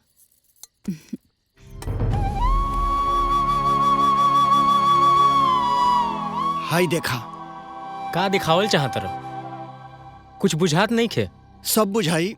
पहले ई बतावा जा, हमनी के चारों दोस्त मिल के कितना जनी के इकट्ठा कर सके नहीं जा। गिनती तो ना पता सके नहीं, लेकिन हाँ अपना कॉलेज में जितना भी लइकन बड़ा सन उस सब इकट्ठा हो जाइहन। ठीक बा, हमनी के ज्यादा से ज्यादा लोग के इकट्ठा करे के पड़ी और लोगन खातिर कुर्ता पैजामा का व्यवस्था करे के पड़ी और साथ में कुछ बैनर और पोस्टर के भी इंतजाम करे के पड़ी। अच्छा एक बात बतावा कि सब व्यवस्था करे में कितना पैसा खर्चा है, कुछ मालूम बा? और हमनी के पास पैसा बाका उतना बतावा, ये सब कैसे हुई? गांव में सबके लगे कुदार ना होला, लेकिन केहू को खेत परती रहेला का लोग एक दूसरा के मांग के काम चला लेला। हमनियों के उहे नीति अपनावे के पड़ी, लोग से मदद मांग के अपन काम करे के पड़ी। बुझाइल? हाँ।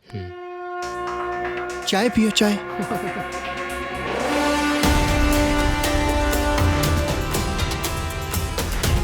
देव नारायण जी जिंदाबाद। देव नारायण जी जिंदाबाद। देव नारायण जी जिंदाबाद। देव नारायण जी जिंदाबाद। उत्थानम धर्मस्य तदात्मानं सिद्धं जिंदाबाद। देव नारायण जी विनाशाय दुष्कृतं धर्म संस्थापनाय संभवामि जिंदाबाद। यदा यदा हि धर्मस्य ग्लानिर्भवति भारत अभ्युत्थानमधर्मस्य तदात्मानं सृजाम्यहम्।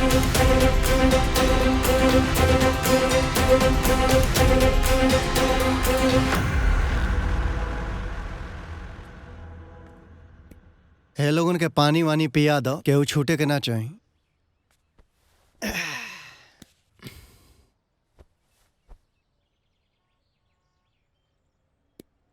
रोड शो तो हो गई, खूब मेहनत भइल, पैसा भी खर्चा भइल, लेकिन परिणाम का निकलल?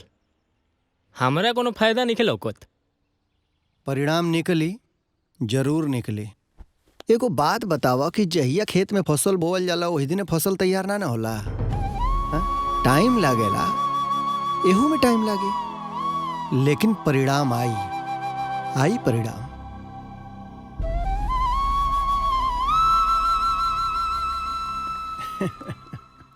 लाला यादव रहुए हैं? हाँ भैया। रहुआ के देव बाबू बुलौले बानी। देव बाबू कौन? देव नारायण जी का? हाँ।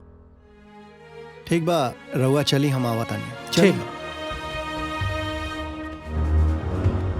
देखला का कहत रहला हजा, रैली में गईला का फायदा भाई? अब बुझाई? हाँ भाई, समझ में आई। हाँ भाई। प्रणाम नेताजी। लाला यादव जी। बैठ जा। और कहाँ से बाड़ा? छपरा से बानी। अभी तो एकदम नौजवान बाड़ा, ये राजनीति में कब से आ गईला? कॉलेज के जमाना से राजनीति में सक्रिय बानी, नौजवानन के साथ मिलल, यही से सिलसिला के आगे बढ़ा रहा। बहुत अच्छा। बिहार राजनीति में युवा लोगन का बहुत जरूरत बा जी, ताकि समाज का सुधार हो सके। हमरा पार्टी खातिर प्रचार प्रसार करबा ना?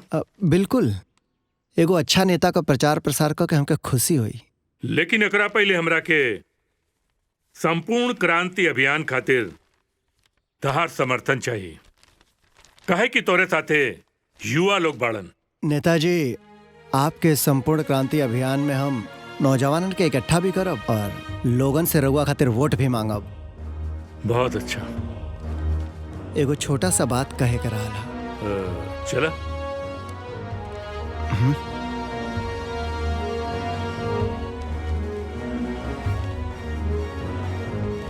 नेताजी, हमके विधायकी का टिकट चाहिए। ठीक बा। हमऊ चाहता नहीं कि चुनाव में ज्यादा से ज्यादा युवा उम्मीदवार खड़ा होके। जी, और हमरा साथी लोगन खातिर भी 3 टिकट चाहिए, यानी कि कुल 4 टिकट। 4 टिकट तो तोरा बाकी 3 साथी में भी तोरा लेकर जोश बा का? जी, हमार सहयोगी बा लोग। ठीक बा, तो हम तोरा के 4 टिकट दे। लेकिन तब तक युवा मोर्चा के खड़ा करे और ओकरा के संभाले का जिम्मेदारी तहार। जी। जा।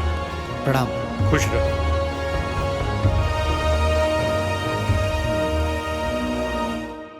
अच्छा लाला, तहरा के तो विधायकी के टिकट मिल जाई, इहू ठीक।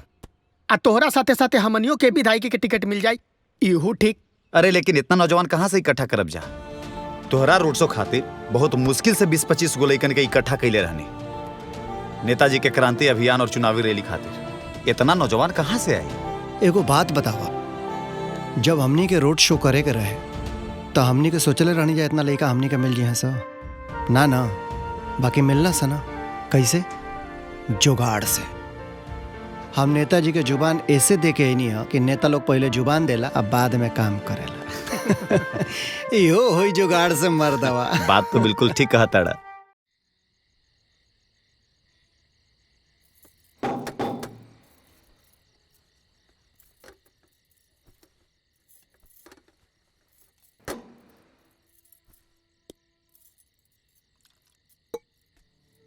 का भइल? आटा खत्म हो गइल बा का? ना, तनका आटा बा, रवा खातिर रोटी बना देते नी। हम भात खा लेम, बाचल बा बासी।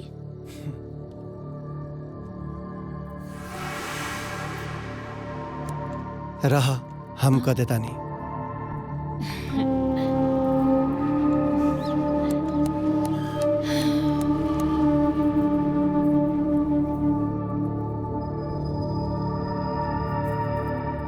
हर लड़की के एगो सपना होला कि अपना पति के साथ सुखी सुखी रहे, पर हम आज ले तोहरा के कोनो सुख ना दे पौली।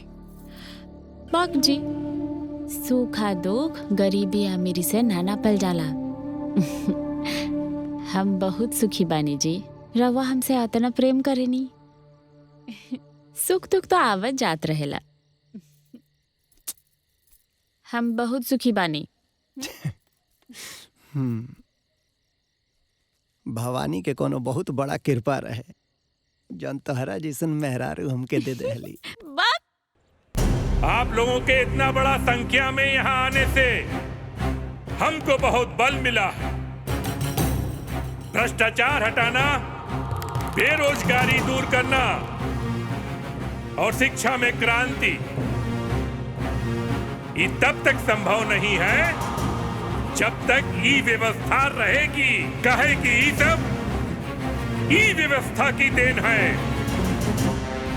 और ई व्यवस्था को ठीक करने के लिए हम लोगों को क्रांति करना होगा, संपूर्ण क्रांति। देव नारायण जी जिंदाबाद जिंदाबाद, देव नारायण जी जिंदाबाद जिंदाबाद। और इस संपूर्ण क्रांति से ही ई व्यवस्था बदलेगी और ये क्रांति व्यक्ति से लेकर सत्ता तक में करना होगा। कुर्सी पर चाहे जो भी हो, उसको जनता के प्रति अपनी प्रतिबद्धता दिखानी पड़ेगी। क्या हो रहा है नेताजी? ये सब का है? हैं? ये नौटंकी लगा के रखे हैं, ये का है? परमिशन वगैरह है? परमिशन लेने से क्या होता है? आप जनता की आवाज को नहीं दबा सकते। अब तो कानून का उल्लंघन कर रहे हैं, अभी आप अरेस्ट भी हो सकते हैं। हमारे साथ जो भी करो, लेकिन हम जनता को सही बात बता कर रहेंगे। ये भाषण बंद कीजिए, नहीं तो आपको अरेस्ट करना पड़ेगा। अभी बंद नहीं होगा। जनता संपूर्ण क्रांति के पक्ष में है। अब ये क्रांति नहीं रुकेगी, नहीं रुकेगी, नहीं रुकेगी। हम अपने नेता को गिरफ्तार नहीं करने देंगे, नहीं करने देंगे, नहीं करने देंगे। याचना नहीं, रण होगा, संग्राम बड़ा भीषण होगा।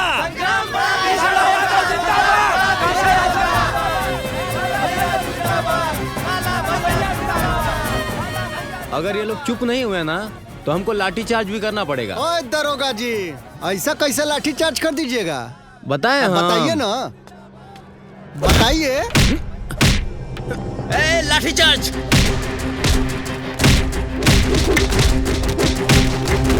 रघुनंदन, तुम नेताजी को लेकर के निकलो यहाँ से। नेताजी को कुछ नहीं होना चाहिए। अरे क्या कर रहे हैं आप लोग? रोक दीजिए, रोक दीजिए।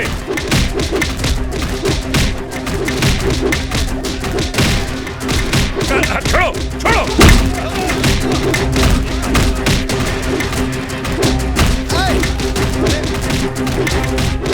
अरे भैया, सिपाही पकड़ा गया क्या जी? अरे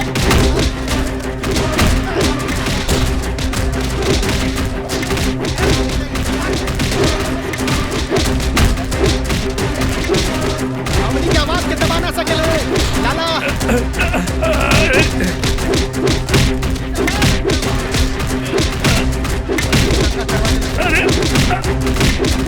लाल, देखा देखा, रोका सबके।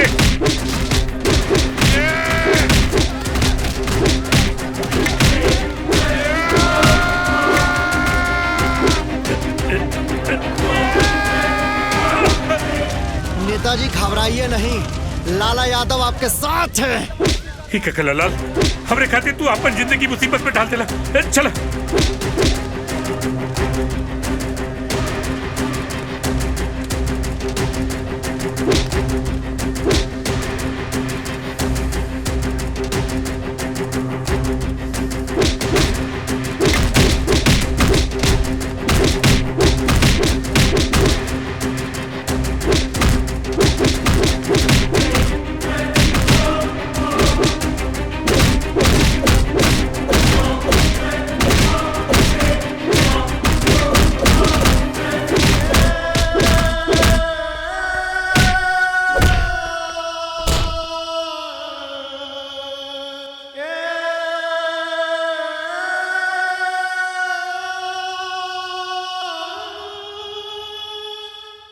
नमस्कार, मैं नंदिनी।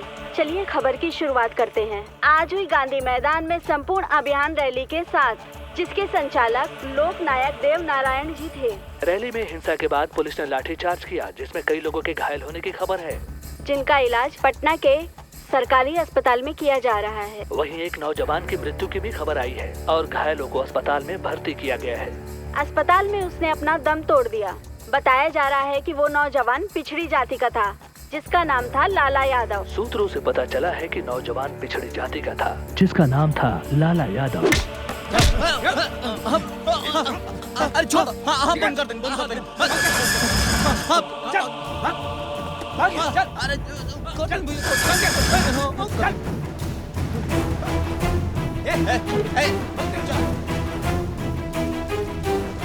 एक गलत समाचार आ जाने की वजह से राज्य में एक अफवाह फैल गई कि लाला यादव की मृत्यु हो गई। इस वजह से राज्य में जगह जगह दंगे फसाद शुरू हो गए और रातों रात लाला राज्य का एक नामी चेहरा बन गया। आयो मैया, कैसे हो गई जी? हम गंगा जी में डूब के जाते थे।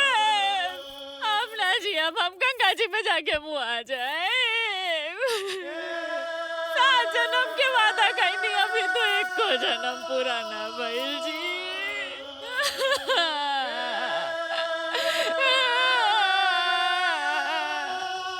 ये सब कहाँ हो गए? पगली,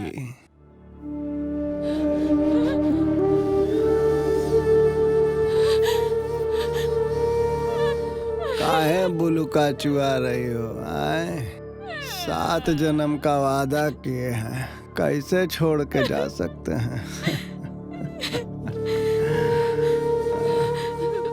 माने कि वो सब जब बोलत रहे तो झूठ माने रवा।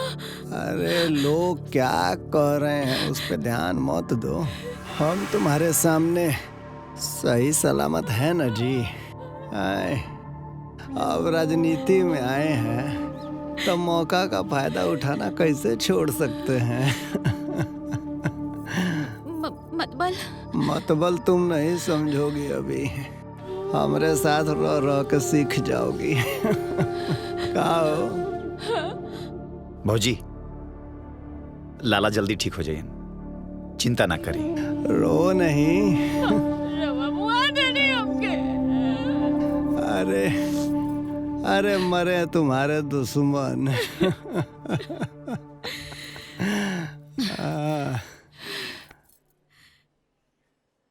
लाला यादव सुरक्षित है और आज हमारे साथ हमारे स्टूडियो में है। आइए चलिए लेके चलते उनके पास आप लोगों को। धन्यवाद। नमस्कार, हम हैं लाला यादव। हम बिहार की जनता के बता देवल चाहतानी, हम बिल्कुल सुरक्षित बानी, एकदम ठीक बानी। बिहार की जनता से हमारे को हाथ जोड़ के निवेदन बाटे कि रउआ सबे हिंसा मत करी, कोनो आगजनी मत करी, बल्कि प्रदेश का जौन है हमनी के सहयोग करे वाला पुलिस लोग बा, इनका सहयोगी बनी, इनका मदद करी, कोनो आगजनी मत करी। सबसे पहले तो हम रउआ सभे के कोटि कोटि धन्यवाद दिहल चाहतानी, जवन रउआ सभे देव बाबू के शुरू कल संपूर्ण क्रांति अभियान में अपन सहयोग दिहली। हम लाला यादव ए न्यूज चैनल के माध्यम से बता दिहल चाहतानी कि जब तक लाला यादव के शरीर में प्राण बा, इस संपूर्ण क्रांति अभियान असही चलत रही। लाला यादव के अगर रउआ सभे के सहयोग में आपन प्राण निछावर करे के पड़ी तो कह दी है, लेकिन संपूर्ण क्रांति अभियान के कभी रुके ना दी है। हम इस चैनल के माध्यम से एक बात और कह देना चाहते हैं कि गरीब, दलित, पिछड़ा वर्ग और अल्पसंख्यक जब तक लाला यादव के साथ हैं, लाला यादव बिहार की जनता को किसी के आगे झुकने नहीं देगा।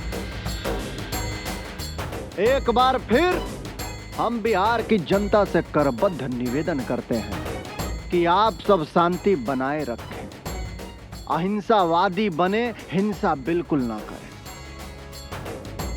और हमको आशा ही नहीं, पूर्ण विश्वास है कि बिहार का जनता लाला यादव का साथ जरूर देगी।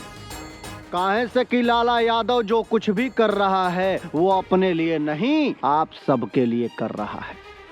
आप सबका साथ मिलेगा तो हम विश्वास दिलाते हैं कि बिहार में गरीब, दलित, पिछड़ा वर्ग और अल्पसंख्यक सबको बराबर सम्मान मिलेगा। और अंत में बस हम एक ही बात कहना चाहते हैं कि लाला यादव तभी तक है जब तक आप लोगों का सहयोग उनके साथ है। काहे से कि आप लोगों के लिए हम लाला यादव हैं, लेकिन हमारे नजरिए से आप सब में एक लाला यादव है। धन्यवाद।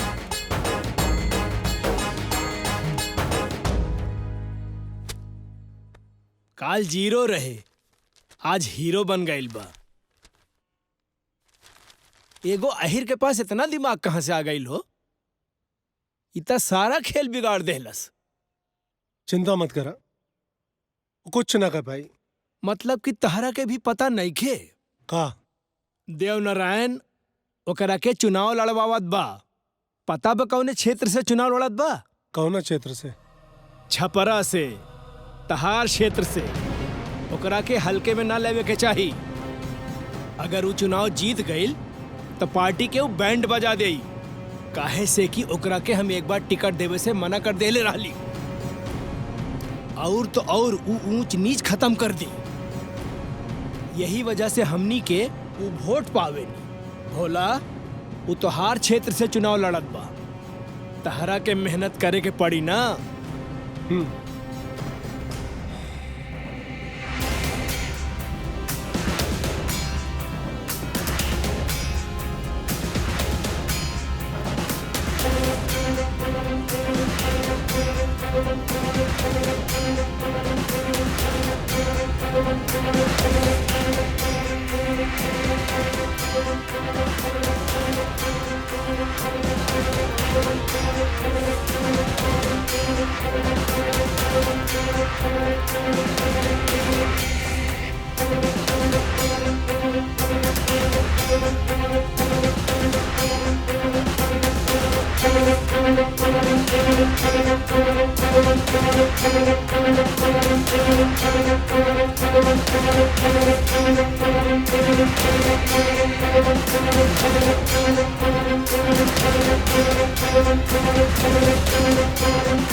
भोला शर्मा 25,000 वोटों से आगे चल रहे हैं।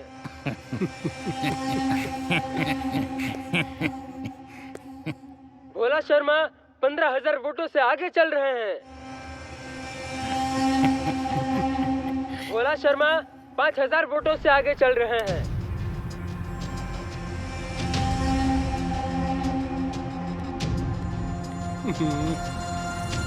भोला शर्मा 25,000 वोटों से पीछे चल रहे हैं।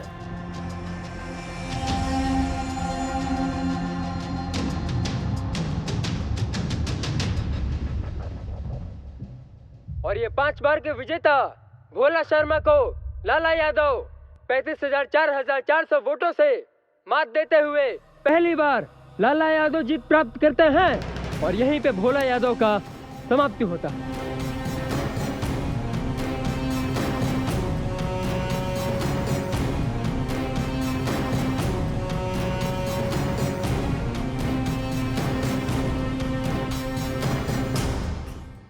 तो क्या उनकी राजनीतिक उदय वहीं तक की थी कहानी? अरे नहीं नहीं, अभी तो लाला यादव का उदय हुआ था। बिहार और बिहार के लोगों का उदय करना तो बाकी था। लाला यादव को जहां पहुंचना था वो तो पहुंच गया। अब जो करना था वो अब करने की बारी आई थी। सबसे पहले तो लाला यादव का आप सबको प्रणाम है। देखिए नेता क्या होता है। नेता होता है कल आप लोग हमको विजयी बनाए और आज हम आपकी सेवा में हाजिर हो गए। नेता इसको ही ना कहते हैं। आजादी के बाद से आज तक गरीब जनता को, दलितों को और पिछड़ा वर्ग के लोगों को दबाया गया है, लेकिन अब हम इन नहीं होने देंगे। वाला लोगों का शुरू से ही शोषण किए हैं। सरकारी लाभ को वाला लोगों के पास पहुंचने ही नहीं दिया गया। ये जो जमींदार लोग वाले लोगों पे, दलित लोगों पर आज तक अत्याचार किए हैं, ये आगे नहीं होने दूंगा मैं। लाला यादव का ये वचन है आप लोगों के लिए कि आप लोगों का खोया हुआ सम्मान ये लाला यादव वापस कराएगा। लाला यादव का आज के बाद एक ही मुहिम होगा, कुर्ता नीचे और गंजी ऊपर।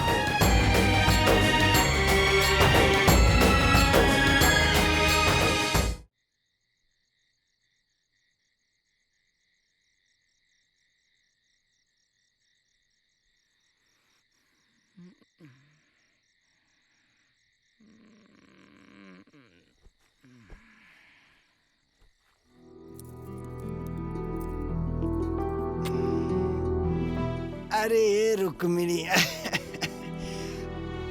अरे अब हम एमपी बन गया हूँ, आ तुम एमपी आइन।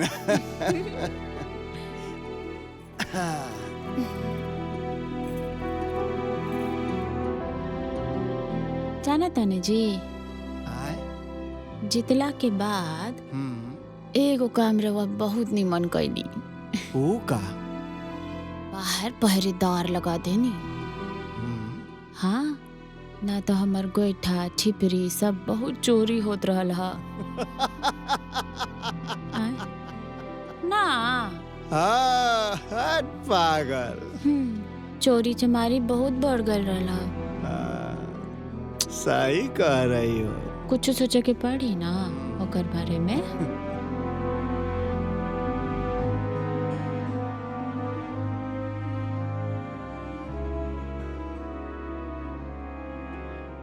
लाला यादव, ई लाला यादव की वजह से चुनाव में हमनी पार्टी के बहुत नुकसान भइल बा। देवनारायण से खतरनाक लाला बा। लाला,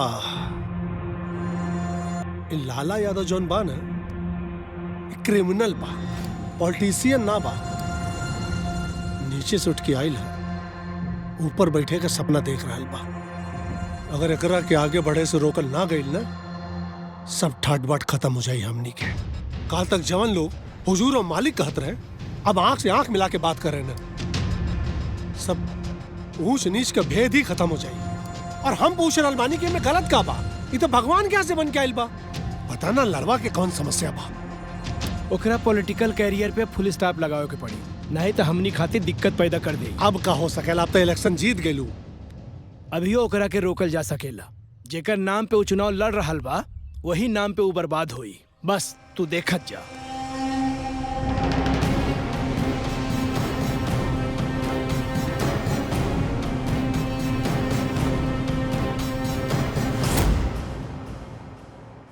जी रामाशंकर जी, का खबर देवे खातिर मीडिया के निमंत्रण देले बानी?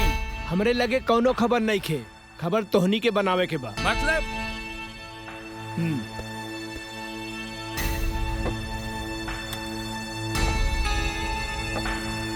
लाला यादव से हम बहुत परेशान चलत बानी। खास खबर बनावे के बा। तू तक खुद समझदार बा। नमस्कार। नमस्कार। नमस्ते। कहा जी, अरे हमनियों का साथ दें। लाला यादव के तो रउआ लोग हीरो बना देनी। अरे सत्ता पक्ष का साथ दी और मलाई खाई। विपक्ष के साथ तो यह मिली हाथ में डायरी और एगो पेन लिखी ओकरा खिलाफ। और हाँ, रउआ सीनियर पत्रकार बानी। बाकी पत्रकार बंधु के कैसे मैनेज करे के बा, ओकरा खातिर गड्डी बा। मैनेज करी, लोग हाहाकार मचा दी। हाँ, और सत्ता का साथ दे के मजा ली। जाई मौज करी। प्रणाम।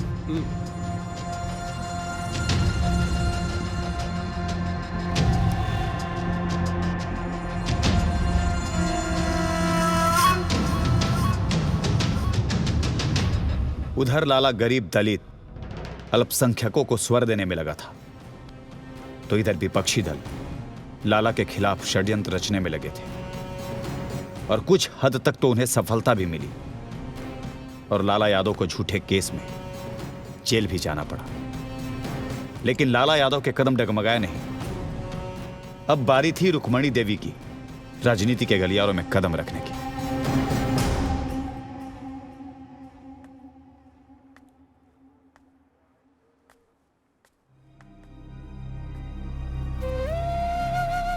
रुक्मिणी,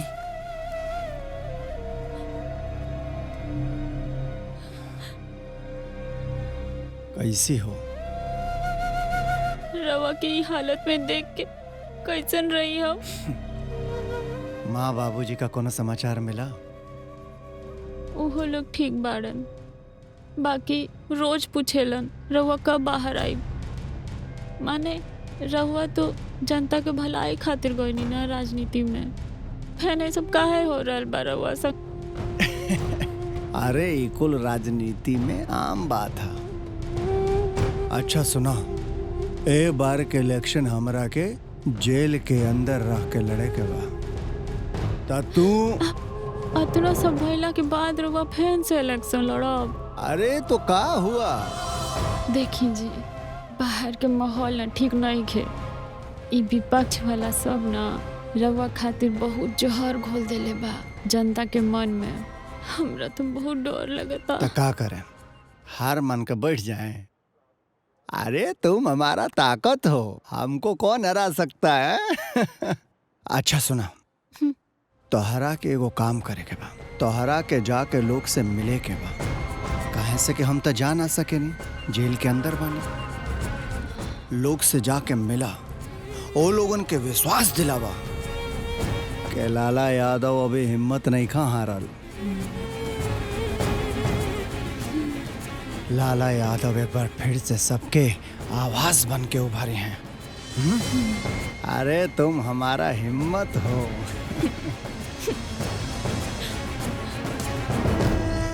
फिर से लाला यादव के समर्थन में आवाज उठ रहा बा। अरे ये मीडिया वाले बस अच्छा अच्छा लिख रहा बाड़े, कहीं वो फिर से जनता का हीरो न बन जाए। ऐसा कौनो बात नहीं की, काहे डरा ताड़ा? डर के बात ना, लेकिन डरे बात कहा कि अगर वो जेल से छूट गई तो हमनी के साथ साथ हमनी के पीढ़ी के भी जेल जाए के पड़ी। वो बदला न ली। पहला बात तो वो जेल से छूटी ना, और अगर निकल गई तो वो का कैली? ई बार चुनाव में ओकर विधायकी निकाल दे, का कर ली हमनी के? गाय भैंस चरावत रहे बचपन में, फिर उहे करे के पड़ी। टेंडर निकाल के गाय भैंस चरावे का कॉन्ट्रैक्ट ओकरा के दे दिल जाई। अब विपक्ष के भैया के नाते इतना तक कहिए सके नहीं जा।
जब से हम राजनीति में आइल बानी, रउआ लोगन के प्यार और आशीर्वाद हमरा के मिल रहल बा, और उम्मीद बा आगे भी मिलत रही। हम विकासवादी आदमी हई, सबका साथ लेके चले वाला नेता हई। ऊंच नीच में कोनो भेदभाव न कैली, सबके सम्मान देली। लेकिन बिहार की राजनीति में उठ के एगो नेता आइल बा, नाम तो जनते होगबा जा, लाला यादव। बस एक खास समुदाय का वोट पावे खातिर, एक खास समुदाय का वोट पावे खातिर नरसंहार कैलसू। कितना बेकसूर लोगन के जान से मार देलस। लाला यादव जात और बिरादरी का राजनीति कर रहल बा। रउआ लोगन के पता ऐसे चली है? हम हवा में बात ना कर रहल बानी, हकीकत कहा सबके पता बा। और हमरा इहो पता बा कि आप लोगन के ए बात का पछतावा हो रहल बा कि काहे ओकरा की जितौनी वोट देनी। आप सबके अपना गलती का एहसास हो रहल बा, फिर ओकरा की वोट काहे दे? वो का कैलस आप लोगन खातिर है? अभी भी वक्त बा ओकरा के हरावे के बा। बस का लाला यादव तोहनी के रोटी देहलस? ना। का लाला यादव तोहनी के घर मकान देहलस? ना। का लाला यादव तोहनी के कपड़ा देहलस? ना। तो का देहलस? लाला यादव हमनी के स्वर्ग भले न दहले, लेकिन हमनी के स्वर जरूर दहले बाड़े। रउआ लाला यादव के खिलाफ कितनो भड़काली, लेकिन हमनी के समर्थन लाला यादव के ही कल जाई। चला लोगन यहाँ से, हमनी के इनका बकवास नहीं की जा सुने आए। और रउआ बताई, रउआ का तो मौका दहले रह ली जा, रउआ का कली हमनी खाती आज तक। चला लोग यहाँ से, चला चला। अरे रउआ लोग बात सुनी हमार, बैठी। अरे बैठी, एक मिनट बैठी। अरे कहाँ जात बड़ा लोग? अरे बात सुना। अरे अरे अरे भाई लोग,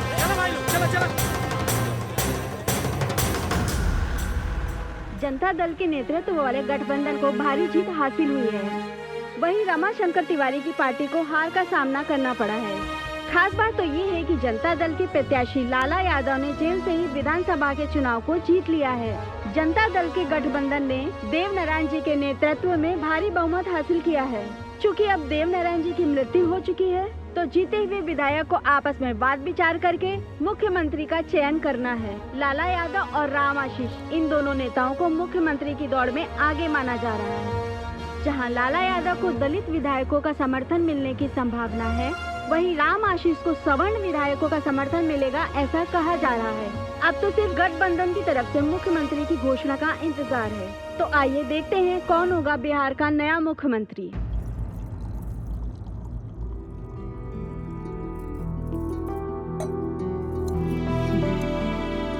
तदोयम वस्तु गोविंद तुभ्यमेव समर्पणे। बच्चा लोग खाना खा लिया? हाँ, सबके सुता देने की आगे। एक ठो बात कहना था। देव बाबू का इच्छा था कि हम मुख्यमंत्री बने। देव बाबू का ये आखिरी इच्छा हमरे समझ में नहीं आया। तब तो रहुआ के उनकर इच्छा पार्टी के सामने रखे के चाहिए। उनकर आखिरी इच्छा के नाते तो बुरा भी होके के चाहिए। हम अपना आप से कैसे कह सकेली पार्टी से? हम कहब तब पार्टी के लागी कि हमरा मुख्यमंत्री बनला का लालच बा। सर्वसहमति से कोनो बात होला तो अच्छा होला। खैर एगो बात बतावा, तोहरा नजर में मुख्यमंत्री केकरा के बने के चाहिए? अभी तो बतावल मुश्किल बा। देखी, हरिजन विधायक लोग के समर्थन तो रहुआ लगे बा, बाकी सवर्ण लोग के समर्थन तो नहीं खे। हम तो चाहब कि रहुए बनी मुख्यमंत्री। हमार रुकमड़िया। अरे परमानंद जी महाराज प्रणाम। अरे प्रणाम प्रणाम, बैठी। एगो यादव नेता एगो स्वर्ण नेता के घर पे रास्ता बुला गई का? अरे कैसन बात करत तानी महाराज। जात बिरादर हमनी के कुछ होखे, पार्टिया तो हमनी के कही नु है। यही तो बात ठीक कहानी। और बताई इन्हें कैसे? कल मुख्यमंत्री का चुनाव करने वाला है पार्टी। क्या लगता है आपको, मुख्यमंत्री किसको बनाना चाहिए? भैया हमरा हिसाब से जेकरा पे ज्यादा समर्थन रही ओकरे के मुख्यमंत्री बनावे के चाहिए। रउआ का कहा तनी? अरे परमानंद झा जी, हमहन के पार्टी में सवर्ण विधायक सबसे ज्यादा हैं। किसी दूसरा को मुख्यमंत्री बनाने से अच्छा है कि आप मुख्यमंत्री बन जाइए। हाँ? अरे हम तो ये बात को वो सोचबे ना कहीं। बात तो रउआ ठीक कहा तनी। महाराज हम बतिया तो ठीक है कहते हैं, दिमागवा में थोड़ा लेट ढुकता है। अच्छा चलते हैं, प्रणाम। अब तक ये कहा जा रहा था कि मुख्यमंत्री बनने की दौड़ में सिर्फ 2 लोग हैं, लेकिन अब एक तीसरा नाम भी सामने आया है और वो नाम है विधायक परमानंद झा का। परमानंद झा ने भी मुख्यमंत्री पद के लिए दावेदारी ठोक दी है। अब तो ये तय है कि मुख्यमंत्री पद के लिए विधायकों का समर्थन 2 नहीं 3 हिस्सों में बटेगा और स्वर्ण जाति के सारे वोट अब परमानंद झा के साथ जाएगा। अभी तक आप लोगों ने लाला के बारे में क्या पढ़ा, क्या सुना, हमको नहीं पता है। लेकिन अभी जो हम आपको कहानी बता रहे हैं यह सच है। यह है हमारे मित्र लाला यादव की असली कहानी, सच्ची कहानी। तब तो उनके साथ बहुत बुरा हुआ और बिना किसी गलती के उनको सजा भुगतना पड़ रहा है। रघुनंदन बाबू, हमेशा की तरह इस बार भी एक दलित नेता की आवाज को कुचल दिया गया। लेकिन इसमें भी आप लोगों का बहुत बड़ा योगदान है। आप तमाम मीडिया वाले लाला यादव के बारे में गलत लिखे, अखबार में गलत उनके बारे में खबरें छापी, लोगों तक पहुंचाया, लोगों को भ्रमित किया। हमने जो आपको ये कहानी बताई, ये कहानी सच है। अब आप लोग लाला के बारे में सही दिखाइए, सही छापी है। रघुनंदन बाबू, एक पत्रकार को सच्चाई की ही खोज होती है, और आप देखिएगा कलम की ताकत और पत्रकारिता का प्रभाव। आपका बहुत बहुत धन्यवाद। उम्मीद करते हैं आप एक पत्रकार के रूप में पत्रकारिता धर्म को ईमानदारी पूर्वक निभाइएगा। शुक्रिया। प्रणाम।